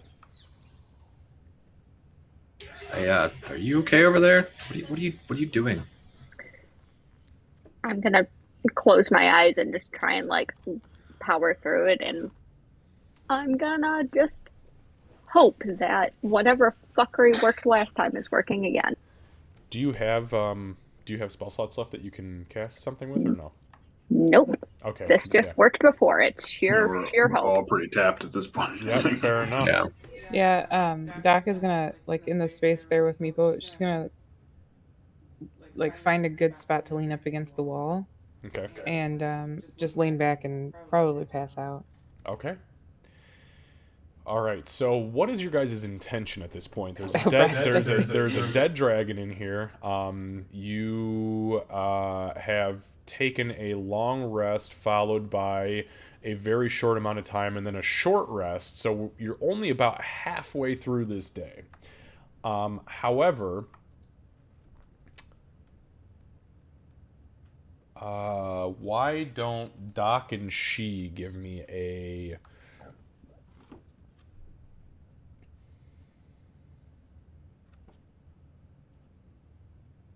Actually, I take that back. Who's got the highest intelligence out of all of you? Not me. Oh, it's definitely me. I have a 12. You shut your goblin mouth.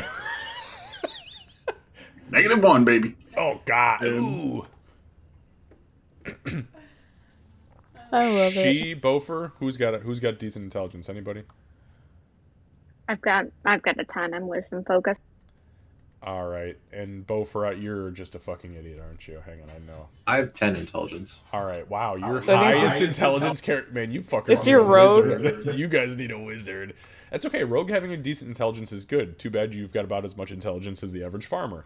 Well, everybody else in your group is essentially a potato. So. Hey, farmers are actually pretty smart, man. I could be a potato farmer. Yeah, that's true. That's I'm true. the No, smartest goblin I know.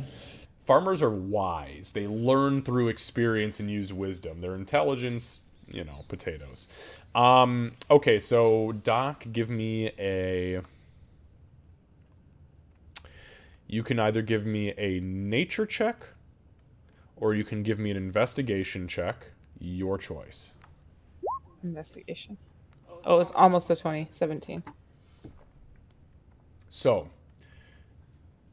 as you look around the interior of this room, and as you kind of assess the situation that you've gotten yourself into, and the only reason you're getting this is because of this intelligence roll, this specific intelligence roll. This is what I call a passive investigation. So you are glancing around and you realize that while you guys are all very, very, very fucked up right now, no other creature besides this dragon has been in this room in literally weeks. And I'll let you go from there. So, like leaning back against the wall, Doc's like kind of just, like rolling her head on the wall. She starts kind of looking and taking in the room. Guys, I think this thing's been alone for a few weeks. You think they abandoned her? I mean- mean, wouldn't you? In all honesty, I wouldn't want to come in here. I didn't want to come in here, but we came here. No, yeah, no, definitely not. I'll look over at I'm gonna- Meepo. Meepo, I know you took really good care of her, but how long could she have gone without eating?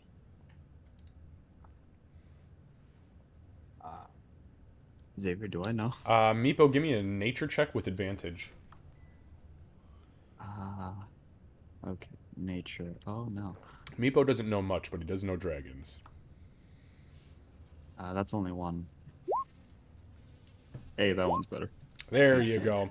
So, yeah, you know that a dragon of this size could easily go 2 weeks without any food and be just fine, like at peak capacity. They store energy almost on an elemental or magical level in their very being. So if it ate anything in here, or at all, since it's been captured, which you fed it very well, then it should have been fine for a couple weeks. After that second week, if it was going to continue to starve, it would take probably 2 full months for it to starve to death. Dragons are very, very hard to starve out. Upon hearing Doc's question, he'll like put his claw thing on like Calycrix's side with like her stomach being burned out, and he'll just say, Meepo fed her well. She would have gone a long time. Doc will put a paw on Meepo's shoulder. Kind of just leave it at that, because she knows he's hurting. Y'all are killing me with this. I'm hurting over here. Meepo, I know this is a bad time, but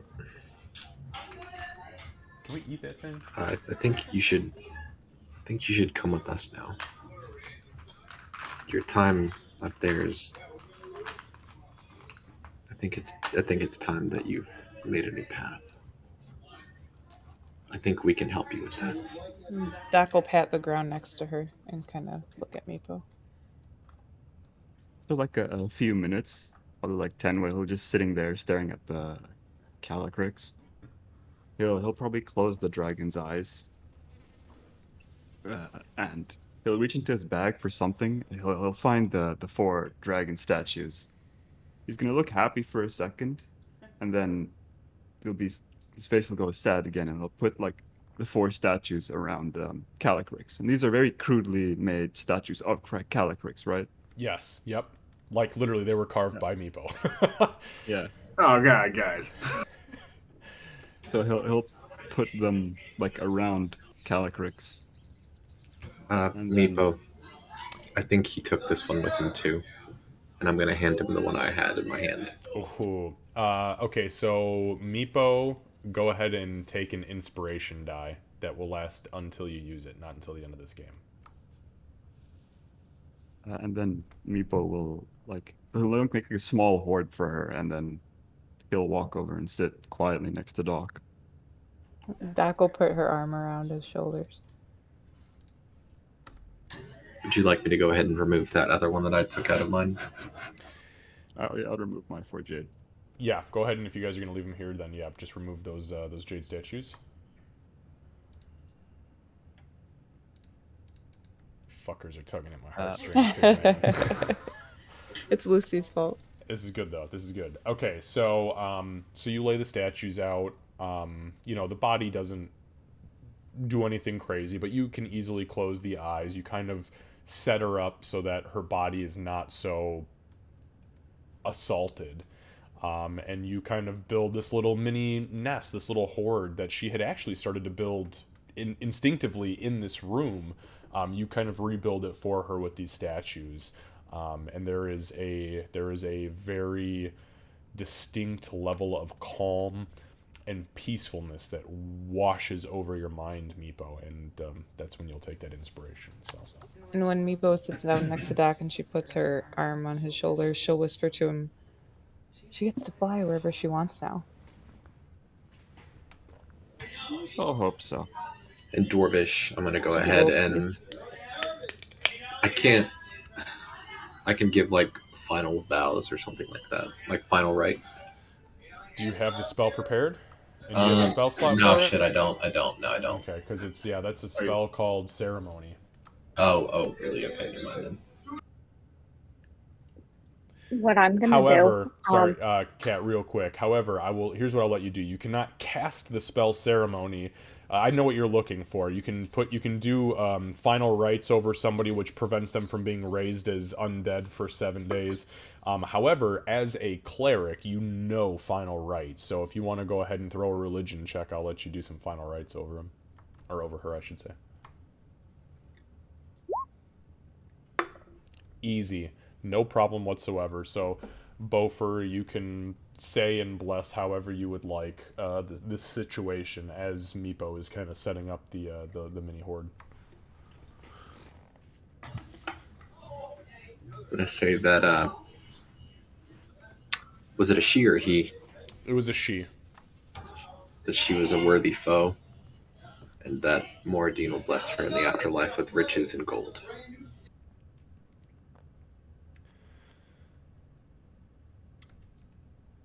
Beaufort, go.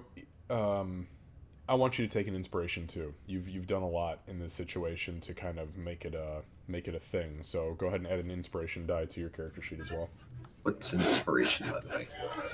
Okay, so an inspiration. So if you look at your character sheet in D&D Beyond, next to your speed, and in between your speed and your hit points, there's a little inspiration thing. If you click that, it will look like a little sun rising, like over horizon.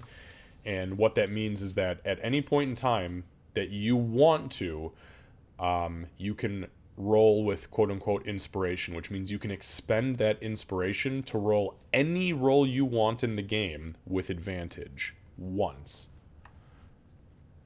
Understood. Okay. So, I'm sorry, Kat. I apologize for interrupting you. What were you going to say? No worries. What I was going to say is what I'm going to do is I'm going to take off my cloak, my, fur-lined cloak that I've had for forever, and I'm just going to go over and I'm going to kind of partially cover Calycrix to help hide some of the horrific injuries, and then in such a way that when Meepo is ready, we can just fold it over and obscure completely. Okay, fair enough. Yeah, you do so, no problem. You kind of create a pseudo death shroud for the wormling, and yeah, you guys are set up. You've turned this into an absolutely beautiful send off for this magnificent bitch of a beast. Feeling like I should contribute something, Doc will take her bell out of her inventory. She'll kind of dig through her backpack for a second, and then when she takes it out, she'll look over at Meepo, go and ring it just once, and then put it in the hoard.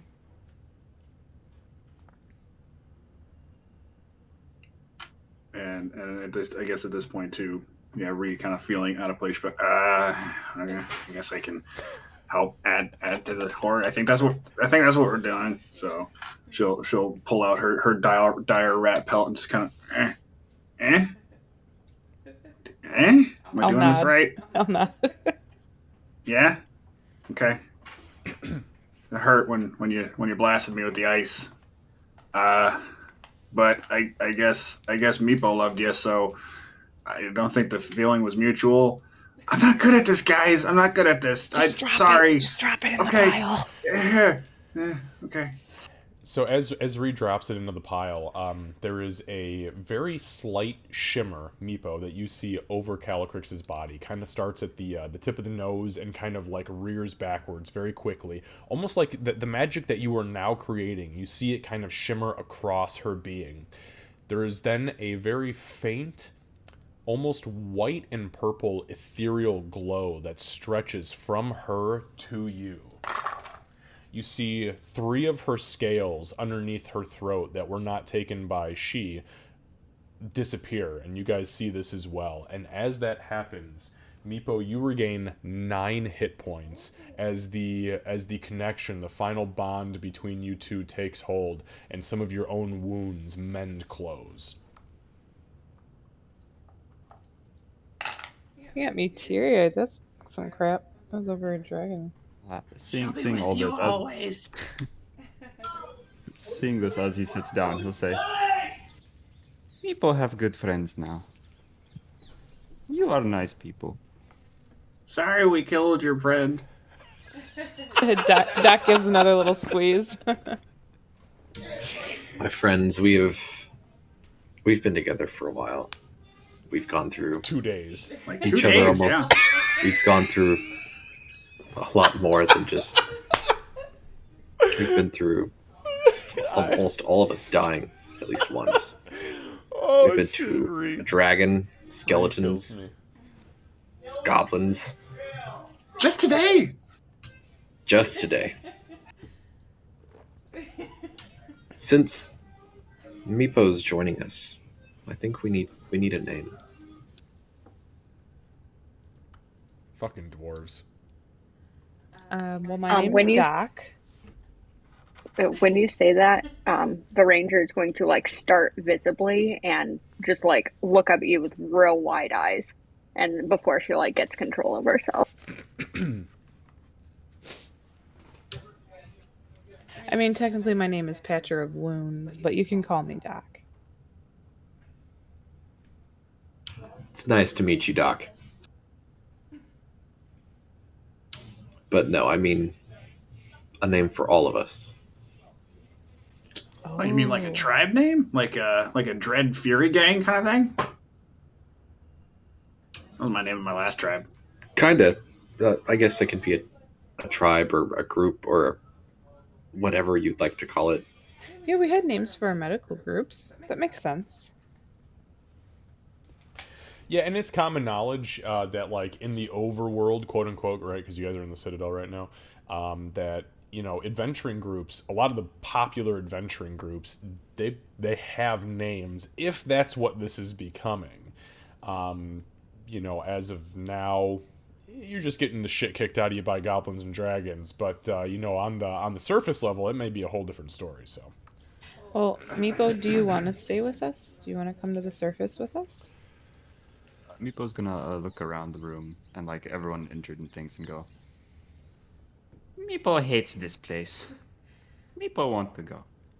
Yeah, I mean, if I could also add a little bit of inspiration to that I don't think now that Calycrix is dead, I don't think your queen's gonna be too happy to see you ever Bingo, again. baby. Bingo. Not like she was really happy to see you to begin with, really. She wasn't kind to you, and we'll be kind to No.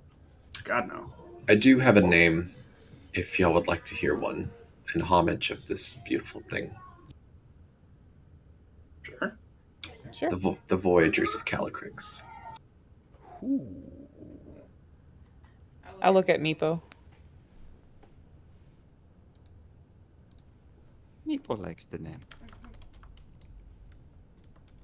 What do y'all think? I apologize for this reaction out of character, but she is going to she's going to snort disdainfully and like move towards the door and just take up her familiar guarding position. I don't think she likes it. I think that means yes in orc, though. And then she'll turn her head and give the tabaxi that flat look before turning her head back to the door and I'll try it. prepare it. I'll try and fail to imitate the flat look because Doc is just not capable of flat looks. Well, But no, she's she's gonna a try. cat. She's adorable 100% of the time. I mean, fuck. She tries and she gives you like the Puss in Boots big eyes and that instead. Meepo will like tug on Doc's cloak, or if she has her leg or something, Mm-hmm. and then he'll whisper, "Ara, the surface looks always angry." Just the ones that come from where she comes from, I think. In Dwarvish, I'm not gonna look at she, but I'm gonna say, what do you think of the name?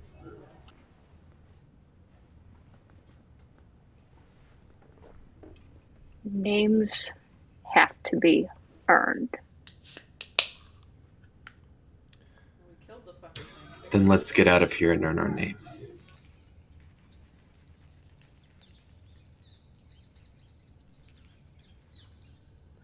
She go ahead and take that inspiration die. All right, who else wants to roleplay? I already have an inspiration. I need to use the motherfucker. You guys are doing great. I'll look over at Ree and I'll say, I know that you're having a lot of fun chasing down rats and stuff, but I don't think I can ever be in combat again without 1-2 Ree. Yeah, I mean, we make a pretty good team so far. I mean, yeah. I mean, if you're talking about like us hanging out forever, sure. Fuck, why not? I got nothing else going on town other than smacking a couple rats in the head. That was the most non-committal commitment I've ever heard, and I love it. Sure, fuck no. I got nothing going on right now. You can take your inspiration die too. All right, so everybody's earned an inspiration. That is hilarious. Actually, as we're probably like sitting and talking, Regis gonna be like, you know what, fuck, it seems like an appropriate time. And she'll pull out her weed and pack a pipe. Oh no! Oh, hell yes. Oh wait, what weed did I give you? You gave me halfling weed. Ah, okay, halfling weed. Yep. Give me a second to pull up my drug chart. Not the druids. Is that the thing that Erky gave you? Yeah, it's Wait, see hold what on, you put at hold times, on, Annie. hold What? on. Yeah. You're smoking something that Doc? Erky gave you. Doc's Yeah. ears perk. As soon as she sees you start packing the pipe, her ears perk and she looks mildly excited. Want to hit it? You do know Erky, right? We both yeah. lived in the same town. She helped me with my burning pea problem. But we're talking about Erky. Huh? I mean, Yeah. Erky. You're saying Erky. You're talking Say- about... say a Erky was lot, the yeah. guy stuck in the cage. Oh, I'm so sorry. I meant, Shoot. What's I don't her remember name? the vendor's name now. No. You're talking about Corky. Corky. I was gonna say, wait a minute. Urky. Candace was just Close. like, is this Urky? And I'm looking around like, I It's like, don't Urky stop didn't roleplay. have weed. I If don't Urky stop had weed, he would have roleplay. given it to me. Quirky. Oh my god. Yes, Quirky. Yes, I would like a hit. Okay, so Ree packs this little pipe and just takes a rip off of it with a tinder twig, and it is, for all intents and purposes, a dried, chopped, and smoked pot. Essentially, it causes extreme emotions, and induces a near euphoric mellowness. And occasionally, a user will experience mild hallucinations, depending on the user. Side effects include red, puffy eyes, and an increased appetite, as well as a good night's sleep. And a desire to dig. And a desire to dig, if you are a cat, or playing 7 Days to Die. Yeah, so you hit it, and it like 45, 50 seconds go by, and you're like, oh, man, what a fucking Oh. Whoa. And as it starts to kind of like overcome you, this euphoria hits you, and you're just kind of like on a whole nother realm. And then you realize, like, yo, are we gonna be in trouble? There's a dead dragon in this fucking room. What did we do? Like, there's just kind of like this like pseudo paranoia, but you quickly quell that because you are a strong goblin woman. And as you kind of like look around at the rest of the group, you're just like, oh man, I wonder if there's any of those blood sausages left in that barrel. Like, that sounds real good. No, there's right not. now. Oh, fuck. I do got a bunch of more. I think I got some more rat meat. Oh, Was man, there those enough blood for- sausages look pretty banging. What Was there is the enough for matter Doc with to you take a hit two? too? Oh yeah, there's enough for the whole party to get high for like 3 Cool. days. All right, yeah, Doc will take a hit too. Okay, And then yeah. she's not a strong goblin woman, so she's gonna say, "Oh shit, we were supposed to bring this dragon back alive.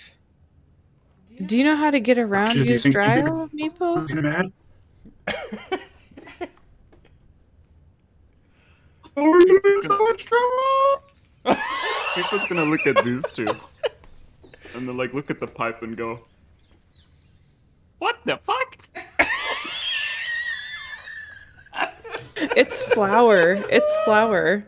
And I'll show him. It's flour. Yeah, it's fine. I mean, in my culture, this is what we do. In funerals, we smoke a pipe, or we smoke, wood, and then eat Do it. you remember Corky telling y'all that she was robbed multiple times? Yeah, It was the effect no. of her smoking this and reorganizing her shop Really? times in a row. Sounds legit. Really? I Meepo, don't like it. this is actually pretty common amongst a lot of cultures up there. Yeah, I'll be a But now I have 2 Corkies. Hey, while the party's being the party, is there a way that I can secure this door? Because Yeah. we're not going anywhere for a while. My shield's over and there. I don't want anyone to come in. Let me ask you this: how would you like to secure it?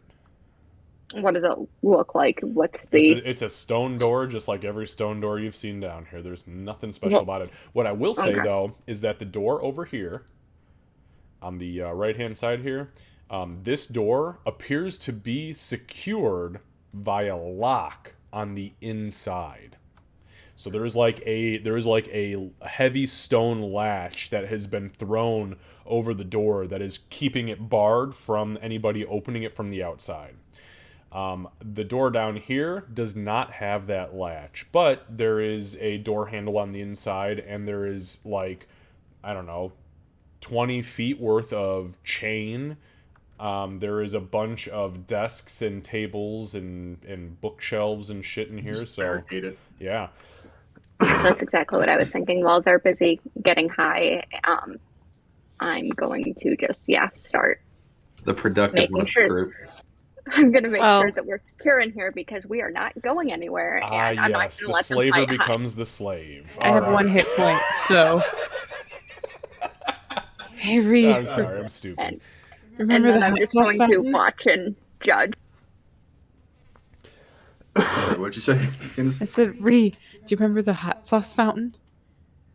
Oh my god, the hot sauce fountain! Was that what you drank earlier? I didn't drink it. I drank some of it. It was gross. Beaufort drank it. Oh, do you still have any more of that? I kind of want to put it on the wrap. I think he thought it was a healing potion. All of a sudden, I'm just gonna start laughing, and black smoke's gonna come out. Yeah, Beaufort, you've got one charge left, and you've got about 9 minutes for that to run its course. Just FYI. So she, go ahead and make a... Actually, you don't need to make any check. It's easy enough to secure this door. Between the chains and just barricading it with all the shit in this room, and the fact that Doc has identified the fact that nobody's been in here for weeks, it's very easy to safely barricade yourselves in here. So, with that being said, would you... are you guys intending on just waiting out the situation you've found yourselves in, which is that you are all essentially near fucking death And tapped. and you want to rest? I think so. I don't think we have any other choice. Does anybody disagree? I mean, aside from like a short rest, yeah, I don't even have hit dice left. Yeah. All right, bear with me for just one moment. I don't. I know it's super early and all, but we got fucked up. I think I have hit die left, but it's because I wasn't able to use it. You guys wouldn't be so bad if Beaufort wouldn't have blown all of his fucking spells on sanctuaries for a 3-round fight. I mean, It did help. literally within 20 minutes. But yeah, I mean, hey, if I didn't use it, then I would have used it on the skeletons. I mean, I don't need it anymore. Okay, so for the sake of brevity, and knowing me being the DM, knowing what this room is and how it fits into the greater world, you guys can take your long rest. However, you will be in here for probably another like 7 or 8 hours before you actually sleep all the way through. I just threw my percentiles. Nothing happens throughout the evening. I will assume that you are going to stagger your watches, but for the sake of brevity, there is no ill will towards you during this time period. And this is actually a very smart fucking room to barricade yourselves in. So During my watch, just so you know, when I'm no longer high, I would sit near that door that we haven't gone through, and just listen at it. That would be my particular focus. okay, fair enough. Go ahead and just throw a perception check for me.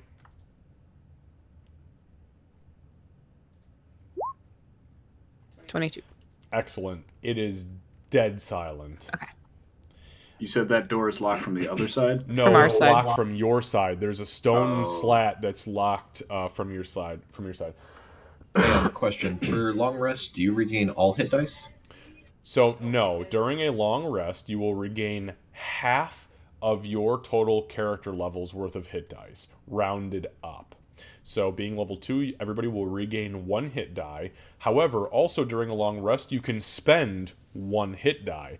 So, if you want to roll a free hit die, essentially, and then gain it back, you are more than welcome to do so. Depending on Okay, where you're because at. I still have 1 hit die left. Perfect. So you will then end the rest with 1 hit die, and you can roll 1 hit die.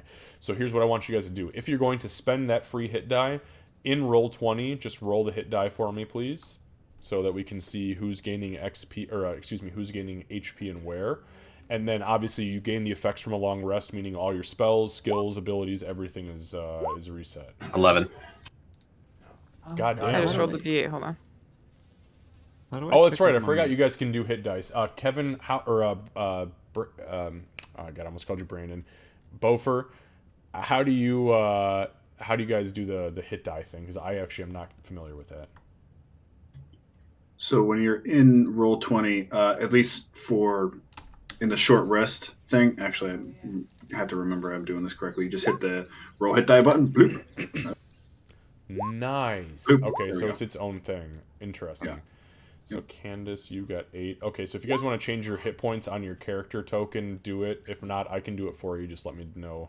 Beaufort, I already got you.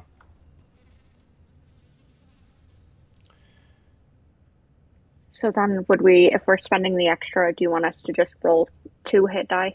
Just do that twice, kind of thing. So you can also spend up to your character level in hit dice during a long rest. So if you want to spend the extra to heal, Absolutely, blow them all right now if you want to, but you cannot regain those until you have long rested. All right, I'm gonna change a few of my spells as well. Yes, please I take will time. go to We'll take like 5 minutes. You guys can Oh, hell re-prepare yeah, spells Mac. and however you want to do it. Oh shit, cat, that's nice. I'm sorry, Lucy. What'd you say? I said I'm also gonna change a spell or two. You can't actually do that because you're a sorcerer. You can't do that until you Okay. level. So when you That's level, all there's me. your spells are locked in 100%. Oh, But okay. when you level, you can change one spell you know for another spell in your character's spell repertoire. Oh, okay. Holy No shit! problem. Did I just use the word repertoire right? I think I did. Yeah. I That don't was like. beautiful. Yeah, that was Yes, Yeah. that was terrifying. Oh no, he's learning. Oh god. Oh, what does he know? There's the Tarrasque. Wait, what? Oh geez, imagine an intelligent Taras. Oh, the Tarrasque is very intelligent. Actually, you know what? I don't think it is. I think it's like got a 6 I intelligence. don't but think it is. No. Yeah, I think you're right. I think it just eats and destroys pretty much.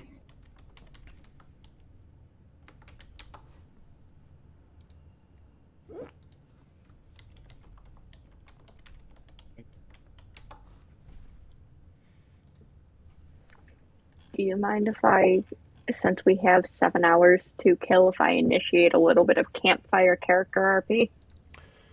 That's fine as long as we don't go too long with it. So yeah, I'll let you. Obviously, you can chat up whoever you want. I'll give you guys those 5. We'll say we'll do like.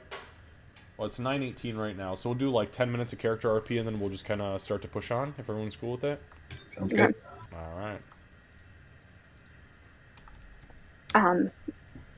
And at some point, I'm assuming that we could probably make a fire, eat as we need to in the evening. Hey, real quick, I just want to confirm, Kevin, did you roll? You rolled your 2 hit dice, is that right?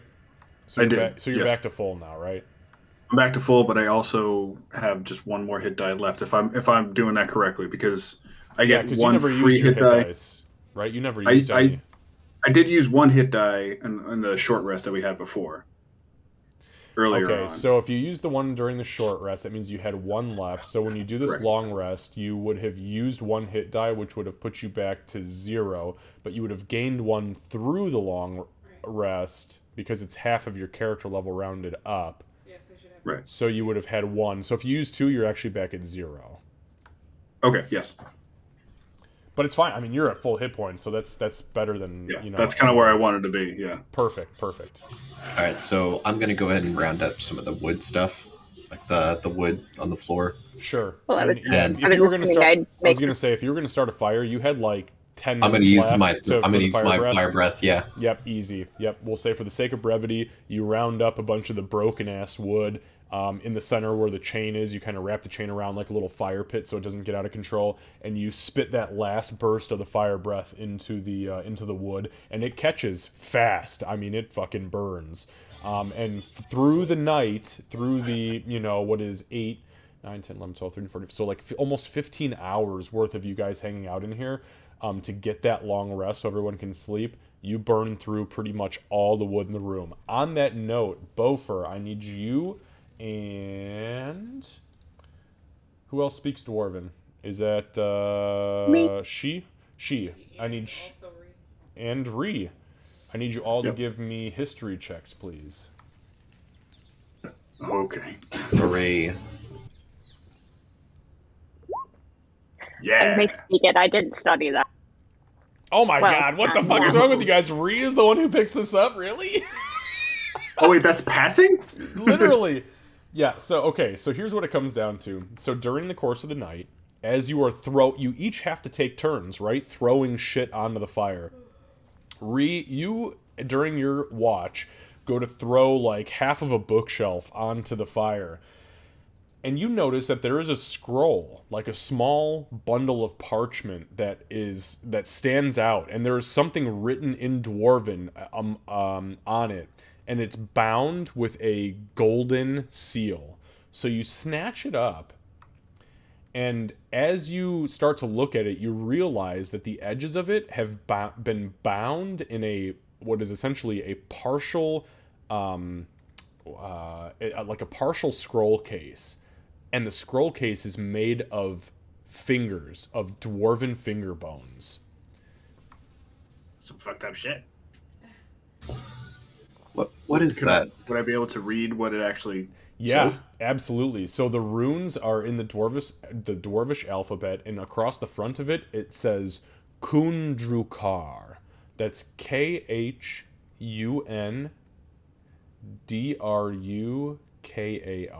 Kundrukar. Doc and Nepo were just like curled up. He hasn't left your side. This is a some kind of booyah thing, isn't it? Looks special and magical. Can I look at it? Are you awake? This is probably during Oh my wait, watch on the fire. yes. Yeah, I will just kind of like sock it away in her backpack for the time being, and then it's like, yeah, I'll bring this up to the booyaggers in the morning, I guess. When I'll wake up. Okay, sounds good. So you tuck it away, no problem. Okay, so Could you spell that again? It's Kudra. Yeah, so it was Khun. That's Kun, and then the last part of it is Drukar. Drukar. Kundrakar. Kundrakar. Yep. So, Kat, you are more than welcome to do your role play. I'm going to take a really quick bio break, but I'm listening, and I'll give you guys like 7 or so minutes to enjoy yourselves. So, we know about Ree. Y'all mostly know about me. And we know about our lizard friend over here, but what about you two?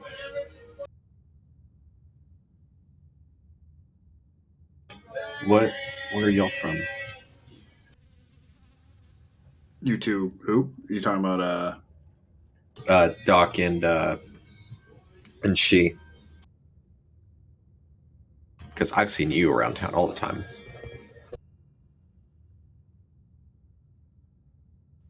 I'm gonna do the little reminder that the she comment or the she nickname was a strictly out of character thing. Or I'm just But- gonna point at you. I don't even know your name. That would be because I don't have one. You were never given a name? I have not earned a name.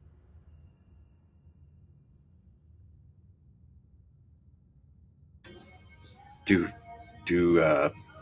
orcs? I'm sorry, half orcs. Do y'all have ethnic way of getting names? Names have to be earned.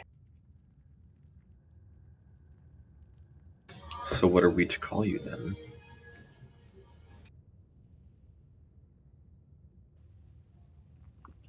I suppose that's to an extent up to you. Normally it's just hunter, or she'll make kind of a gesture.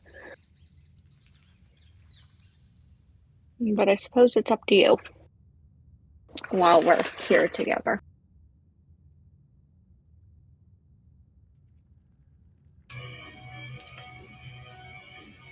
I have no idea. How do you earn a name? That's my thought.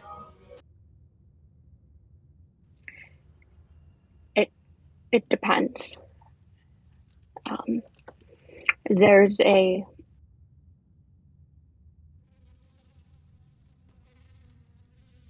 oh, sorry, we cut off there.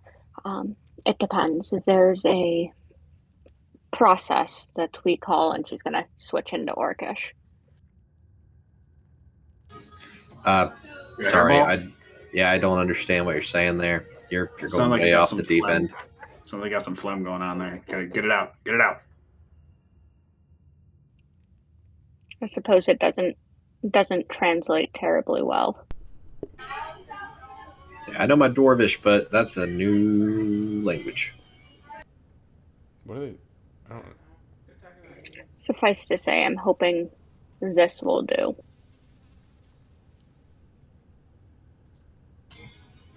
So, if you haven't earned a name, and you're not given a name, then who gives you a name if you earn it? God damn. Usually the elders in my camp would. And are you going to go back to receive a name? I think it depends on whether or not we survive here and whether or not I've earned one. That's a good damn answer. That is actually a pretty good fucking answer. Well, saying that we've almost died multiple times on multiple occasions. It doesn't take much skill to almost die. It does Very take true. That's good. That's a good point. Yeah. It does take some skill to go through goblins upon goblins, and then rats, and then fight even a dragon, a baby dragon. The skill associated with stealing from the dead or opening a door into a dragon's den without pausing to think. I don't think I would want the name associated. I don't think I would want the name associated with such acts. Could we call you Pauser of Thought? Can you Sounds kinda call me what? Pauser of Thought. That sounds kind of cool, right? I don't think I got that even out of character. Pauser of Thought. I know it's dumb. It's a goblin. We're talking to. I right? understood it, but I'm a goblin at heart, so like you stop and you pause when you're thinking, like, That's what she said. It makes no sense. Goblin. I think you like it. It's not. We'll work on it a little bit, maybe. But hey, if we never make it back to your tribe, would you accept a name from us at all? Right? We may be your new tribe. She's gonna give that flat look again. I think you like it. She'll raise an eyebrow. Oh, yeah, that's a definite yes. I can't read you. I'm sorry. You're very hard to read. I don't anticipate us traveling together forever. Oh, okay. orcs, I see. man, orcs. Damn. You do fight well, though, for a goblin. You sure are. That's a piercing statement. Why don't we just call you Arrow? Oh, yeah, that's nice too. Do you like naming things, Wilford? You didn't come through. As I said, you can call me what you wish while we're... Sorry. What do you think, Meepo? Put a bookmark in Arrow? Do you like to name things? Nope, you are not coming through It at all. was probably like on his back, already passed out. Re? Yeah, I mean, sure. I mean, as long as she approves of it, I think. I think she's just gonna stare at us either way. Yeah, that's very true. Yeah, Bofer, you're a big fan of naming things, aren't you? Hey, I'm a dwarf. I name things. I make things, and they named. You see that? All the gemstones, most of them, a lot of the elves took a lot of the names, but that doesn't matter. A lot of them were our ideas. So we can make up names. I'm kind of looking over at she/Arrow to see how she's taking on the conversation. Like, She looks like she's tolerating it with a faint sense of bemusement crossed with a little bit of like, do they not get how serious this is? Jesus, so just pretty much the same thing that Like, you've she been doing uses the whole a time. bow. Look at the bow. Oh my god. And there's arrows. Well, there's arrows there too, but we'll not talk about the one next to the dragon, okay? So they call me Doc because I went to school for a really long time. Like, she's clearly trying to change the subject. Because I went to school for a really long time and I became a surgeon. And I used to do house calls and help people in their houses. So what's with the gold thing? What's with the hand thing?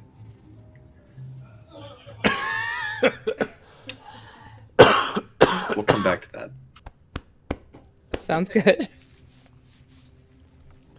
If you guys want to know why I got my name, my name's actually really Joelrithy. People call me Ree. I'm not exactly sure why, necessarily. Well, Ree, you do make a sound sometimes. You do. I don't think you notice it, but Like when you get real mad. Yeah, when it's like it happens when you get really mad. Do you want to like, know what the sound is? What does it sound like? It sounds like this. Don't make that sound. It sounds way cooler than that. It's a battle cry. Do you remember when you jumped over that when you jumped over that wall through the contraps and I chased after you? Yeah, I roared in rage and frustration and Yes, anger. no, you're right. Well, I just can't do it right. It was definitely a rage. It was definitely a I put roar. my paw It over wasn't a Gopher's ree. mouth.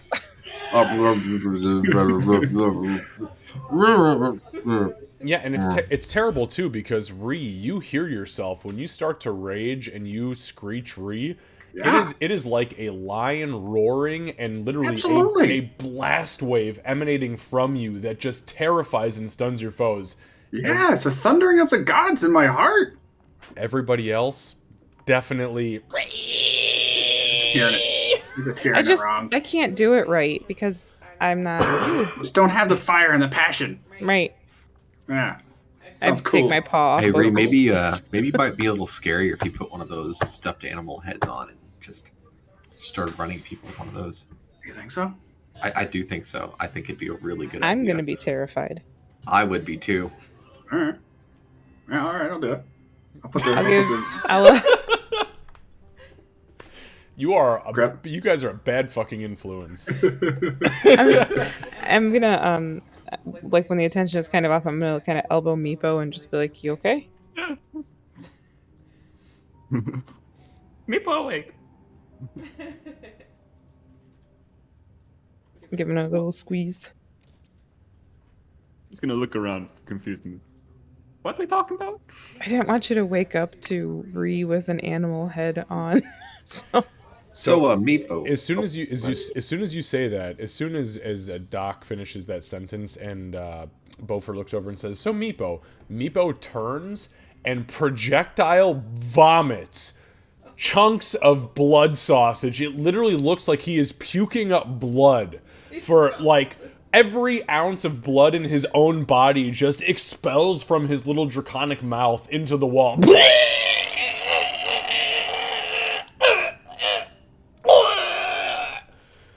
And you guys kind of look at him like, what the fuck? I mean, literally, to you guys, it looks like he just puked like a half gallon of blood into the wall. As he kind of looks up and he's like, you know... I was in there when he was eating the blood sausage, right? You guys were all in there. He was eating out of the barrel like a fucking monstrosity. Would I be able to put together 2 and 2? Make a medicine check. Meepo, is that 13. Is that a dragon breath? Yeah, no, 13, definitely. You can tell. I mean, he's got food poisoning. He ate a bunch of rotten blood sausages, and his body did not take to it. And it was either it was coming out the mouth, or he was gonna shit it out. And thank Christ, it was the latter of the two. Blood sausage. Yikes. He'll be okay, but he needs to get it out. That blood sausage was not good. Yeah, drink water. I'll like rub his back. Poor Meepo. Pat. Yeah, you pat his back. You guys give him some of his water skin, and he kind of like shakily drinks it. And then as he kind of gets it down, he's just like, and another like round, another like easily half gallon of this pure chunky blood sausage just sprays the wall. Meepo, you are hungry again. You finish Don't eat the blood sausage. Yeah, you finish your projectile vomiting, and the blood sausage has run its course in your system. So Meepo, I would hold your hair back, but I don't have any. you can just kind of hold on to his horns. Hey, his head is back. while this is going on, I'm gonna actually see which animal head Ree put on. So wait, you said there's like a bull head in here, and there's like a... So there's one bull, which actually looks like it was just somebody's cow snatched out of their field. There's a couple of kobolds. There's a couple of dire rats, and then there's some like large cave lizards. I'll put a dire rat head on. I'm definitely not going to put a kobold head on because that feels in bad taste. It's horribly bad taste. Given our current company, it feels like bad taste. You. Otherwise, I would have put it on. You pick up one of the dire rat heads, and you pop it off of the crude plaque that it was kind of sitting on. It fits okay. They did not taxidermy this thing well. It was essentially just a bunch of straw and mud shoved into the skin of this dire rat's skull. But it was preserved on the inside with salt, so it didn't rot. Some of the fur is falling off, but it's not that bad. Perfect. Yeah, it's very goblin. Meepo, you look awesome. Ree, you look awesome. Oh. Brain fart, sorry. You're talking to like Meepo puking in the corner. You look awesome. I was gonna say, you got this. You got this, girl. Do your thing. You're doing good. But Ree, that looks great. Very, very intimidating. Yeah, you think so? I do think so. All right, cool. If I am able to, or if You cut out, Cat. We heard if I'm able to, or if, and then nothing else. Yeah, gotta love my connection tonight. If I'm able to, or if it would be realistically helpful, I would like to offer my aid in making the,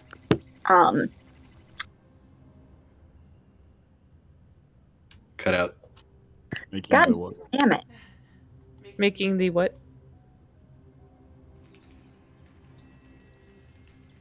She's trying something, folks. I don't know what she's trying, though. Okay, let's try this. Oh, Okay. yeah, I hear you. Okay, I'm sorry. If it is something that I could realistically do, I would like to offer my assistance in helping turn this dire rat head into something that could be worn and adornment trophy style kind of thing, like we would often do with our cloaks, etc. Sure, yeah, absolutely. Yes.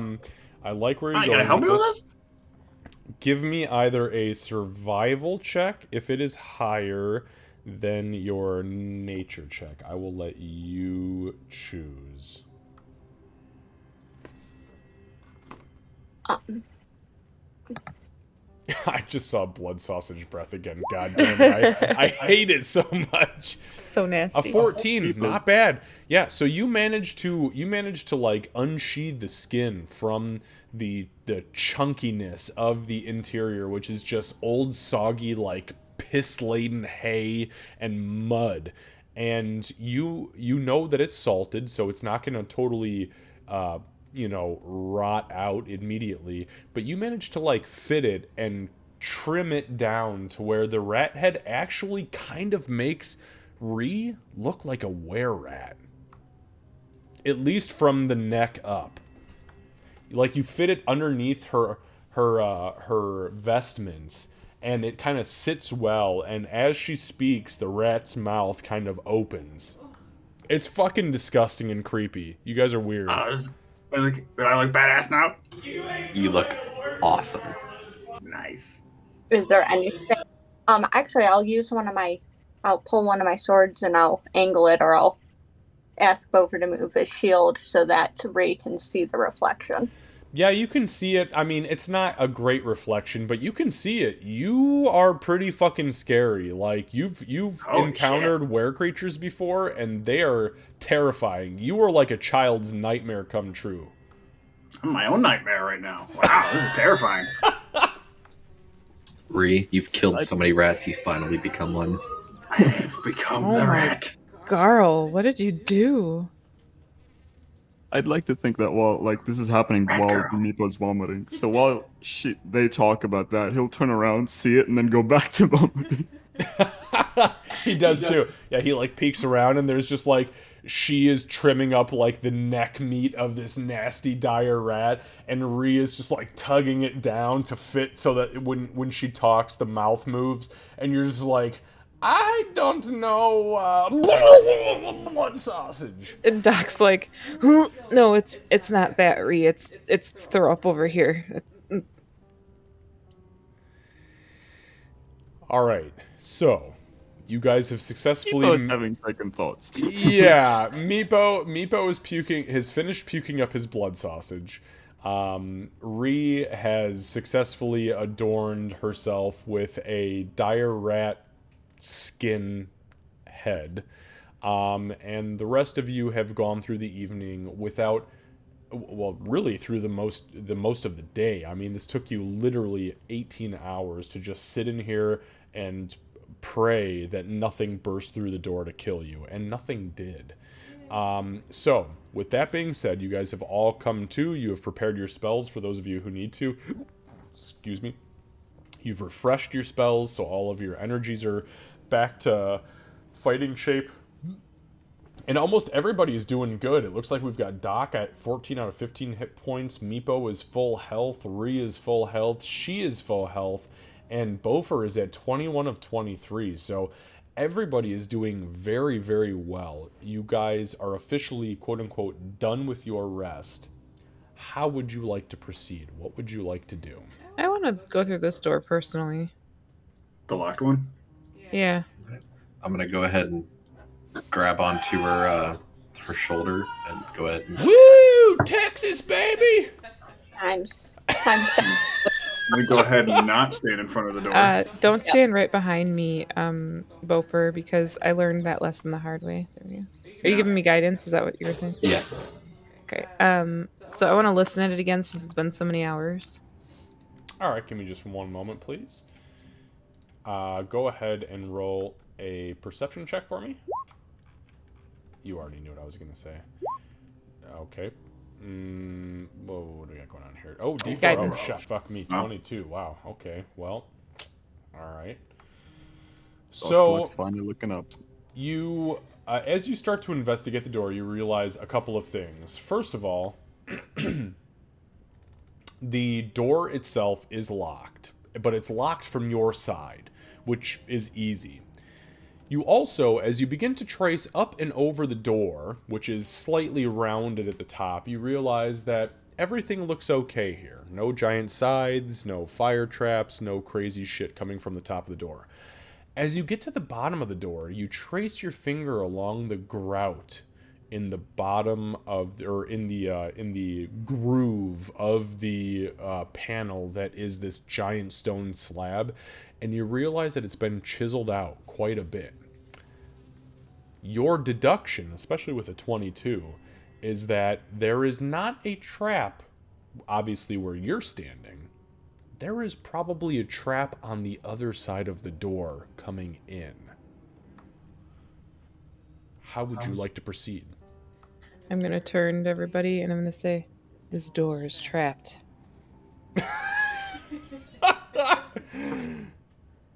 Another one? Yeah, but it's not on this side.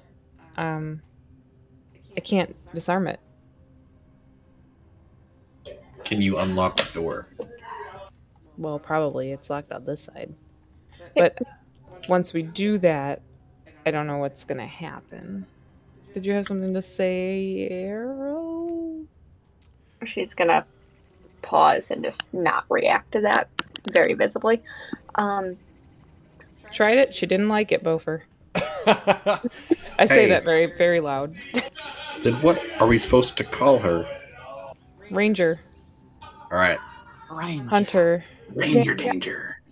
Anyway, with my sense of like navigation and survivalness, do I have a pretty good idea of like how this map would piece together? Make a... do you have navigation tools? Are you proficient with navigation tools, and or do you have them? Don't know. I have no Okay, idea. then I'll tell you what. Just give me a survival check.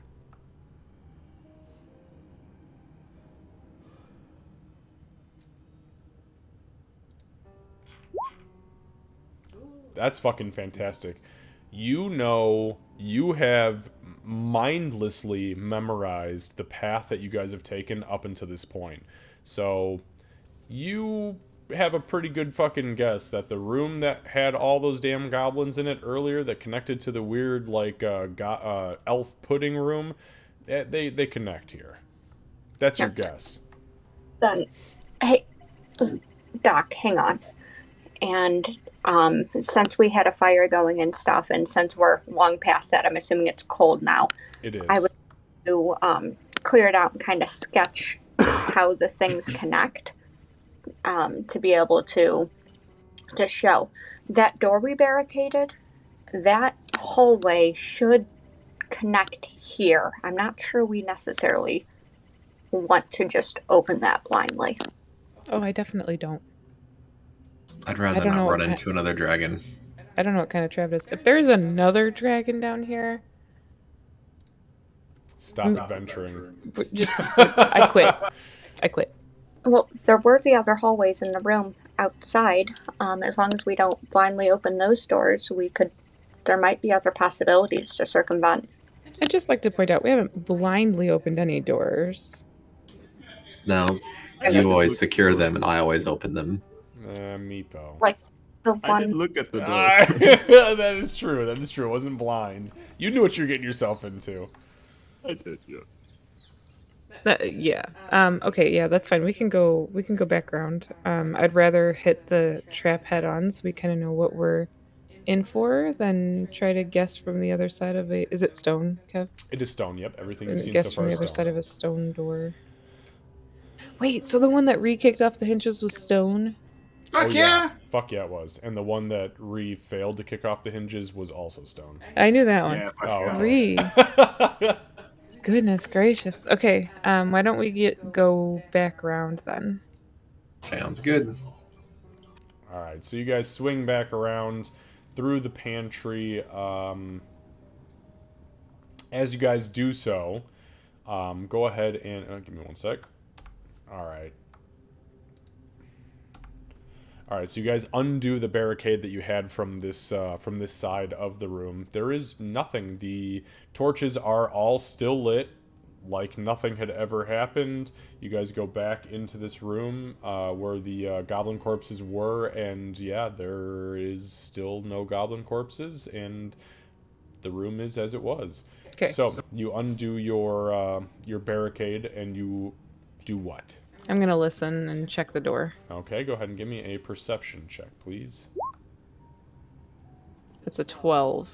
Yeah, you don't hear anything on the other side, and the door still feels like you look at it and you don't sense anything that would lead you to believe there's a trap. She's gonna, I'll even do like a sleight of hand if you want, but she's gonna feel the door to see if it feels cold, hot, or anything before we go in, because she's just a little still. You put as you're putting your hands on the door is cold. Yeah, of course it's cold. It's made of stone, and you are in the subterranean. So yeah, it is a cold stone door. Okay, I brace myself. Is it locked? It is not. Okay. I will pull out my crossbow and say, next. All right, I'm gonna go ahead and. Wait, why is our healer going first again? I'm not gonna walk. I'm not walking through the door. I'm Okay. using my spell. Okay. I'm gonna go ahead and let's see here. I'm gonna go ahead and use thaumaturgy to open the door. All right, perfect. So you mutter your incantation, and as you finish the incantation, the door kind of shudders for a second, and then slams open, revealing another hallway. So, give me one moment, please. So yeah, this is a stone hallway, which is about 10 feet wide and looks like 35, 20, 25, 30, 35 feet long. There's a door on the northern wall and a door on the western wall. But besides that, this hallway is empty. It is absolutely empty.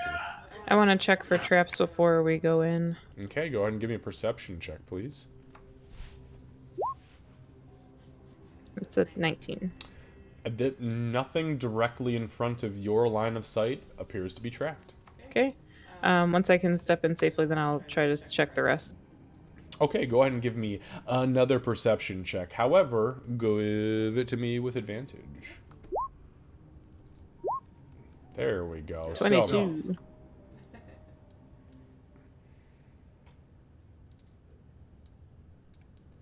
So as you get down here, you begin to slowly and meticulously search the room. As you get down towards the western wall of the room, where a door looks very, very familiar to what you have seen, you notice along the ground that there are, and bear with me here for one moment.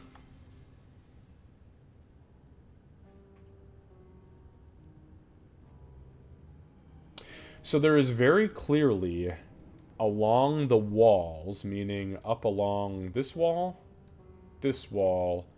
and this wall, there is some of the grout where the stone sits in place, or the flat panel sits in place. There is dust sitting up and over the edge, very clearly telling you, the person who is looking at it, that there is a panel here, meaning this 5, 10, hang on, 10 by 10 right here, this little chunk, it is a panel that will move in some way, shape, or form. Oh, we know it's this way. We should be good as long as you don't walk past me. There's the box, by the way. Thank you. I'm gonna kind of try to guard here so that nobody will walk past me. That door definitely goes into the room that we were in. So why don't we just listen at this door? Sounds good. I'm going to go ahead and use guidance on her. And I'll listen again. All right, go ahead and give me a perception check, please. That's a 11. You are very confident you hear nothing on the other side of this door. No, we scared them all away. I'm pretty sure it was Ree. Is it trapped? Best you can tell, it is not trapped in any way, shape, or form. And is it locked? It is locked. Okay. I don't see any traps, but I might have to pick this lock. I believe in you. Okay, so go ahead and give me a dexterity check plus your proficiency modifier, please. 17 is the total. Excellent. No problem whatsoever. You pop your thieves' tools into the lock. After probably 20 or 25 seconds, you guys all hear an audible click. And then as she lifts up, the door itself slightly swings open. I give a little wink to Meepo and then step back. All right, so you guys open the next door, and so the stench, garbage, and carrion here are evidence of years of use by unsanitary tenants. Tattered hides stretched on frames form 6 unstable hammocks around a very much used fireplace. Battered cooking equipment is mixed indiscriminately with broken or worn arms and armor. You notice that this room is very obviously some sort of garrison, but it has been long abandoned. The fire in the center is very cold. The room is dark as shit. However, you do see that there are 2 goblin corpses laid out on the very closest. Give me a second. That's 1 and 2. The very 2 closest hammocks. So, what would you like to do? Dockstar, you're in front of the door here.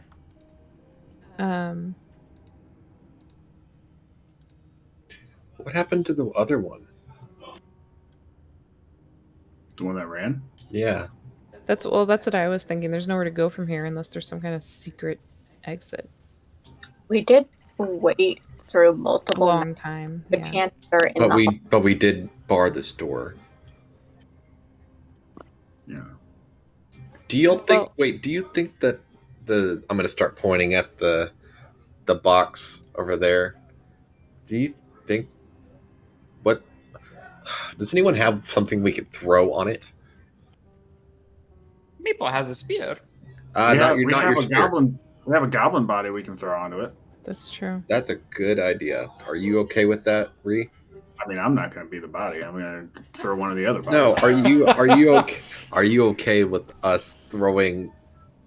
Not your kin, but someone of your same race. These guys aren't my kin. They're fucking Undermountain assholes. All right. You want to check them first? Yeah, I actually will approach one of the goblins closest to the door and just take a look at it. Actually. Okay. Go ahead and give me an investigation check. Okay. I would like the record to show, since I am hanging back, I would like to be ready to shoot something that comes into the pantry area that appears to be hostile. Understood. Nat 20 on Ree's part. Okay, so yeah, as you look over this goblin, you can tell that this goblin was definitely killed through blood loss after some sort of absolutely fucking horrific bludgeoning damage cracked its skull and like blew apart some of its chest cavity. With that investigation check, I will also give you this. The goblin that escaped you guys got hit pretty fucking hard in the same exact manner before it ran in an absolute panic. This is the guy. This is the guy I whacked. This is the one I whacked. No You just shit. Nice. Came here to die?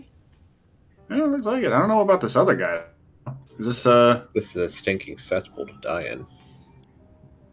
You said there are two bodies, right? There's another. Yes, there was another body. So the body next to it, go ahead and give me a medicine check.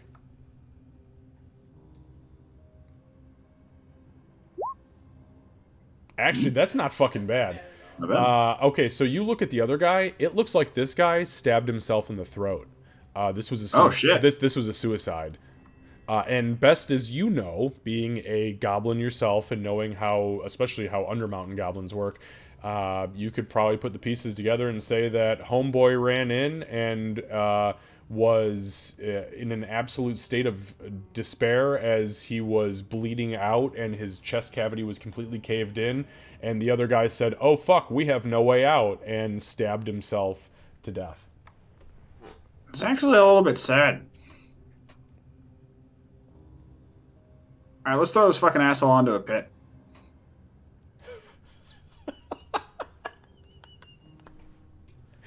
All right, so you pick the corpse up and you walk back over and you toss it onto the brick, and as it hits the panel, boom, with a loud swoosh, sweeps open, and the corpse falls into the earth. You guys rush over towards the pit and you realize it does go down about 15 feet, and the corpse hits a set of wooden spikes.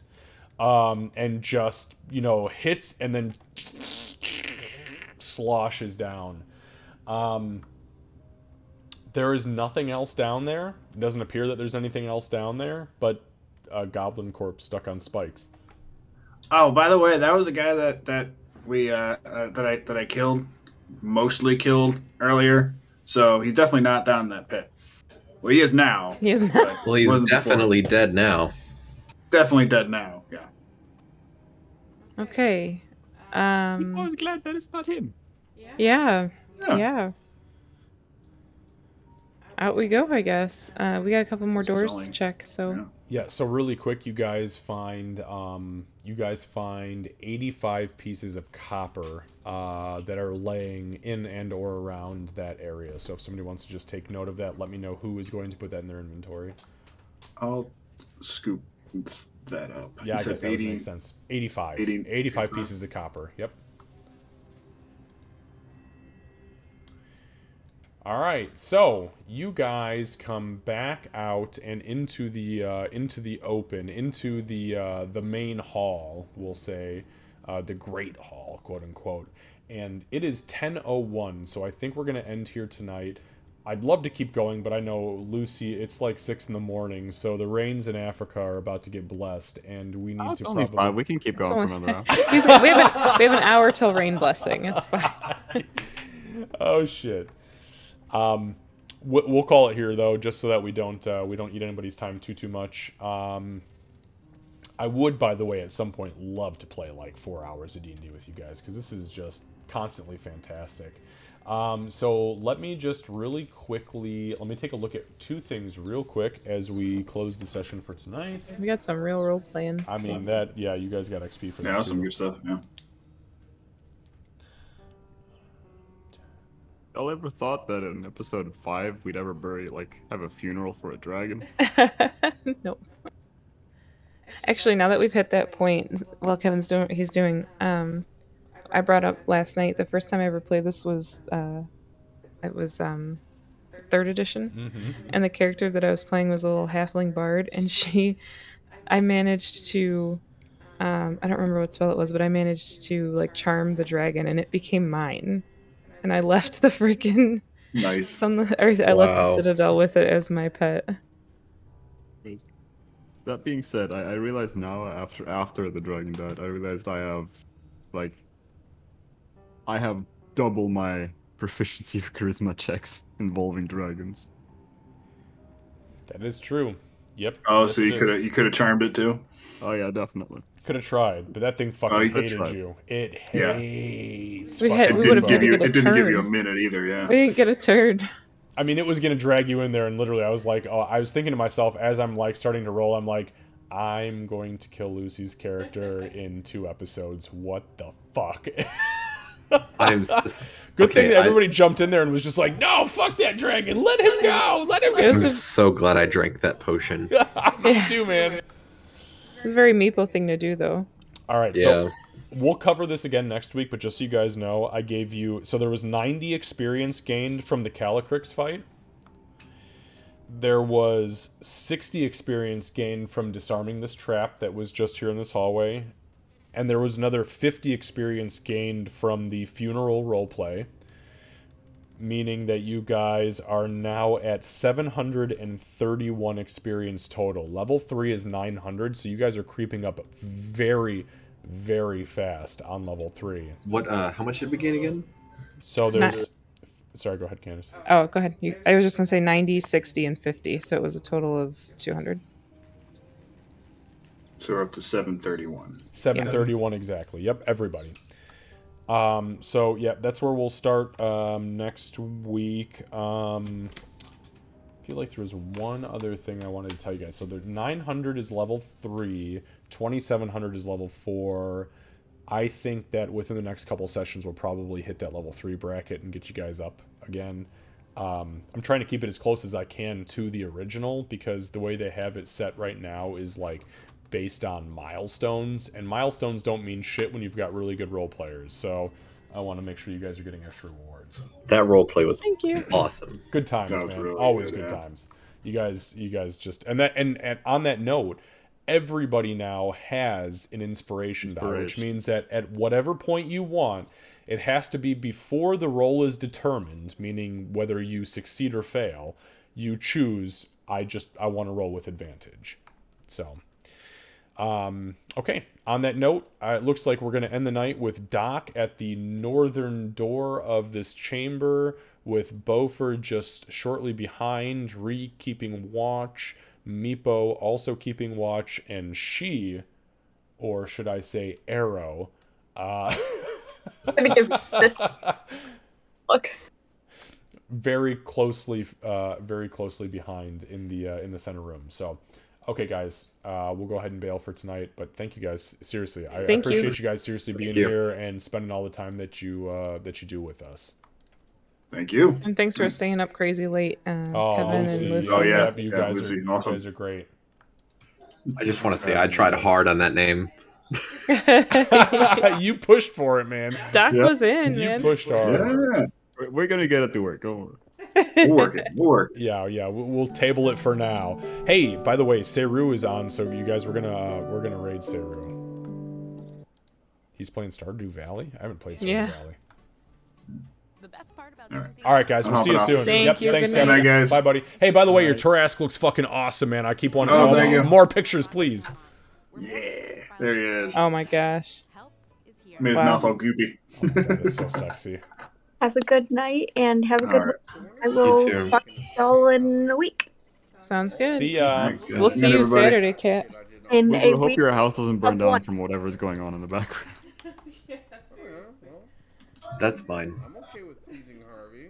Oh, right. My bad. This is fine. All right, thank you everybody who's been hanging out in Good night, chat guys. here. We're gonna All right. jump over and raid Seru. Much love and thank you again. Here we go. I know.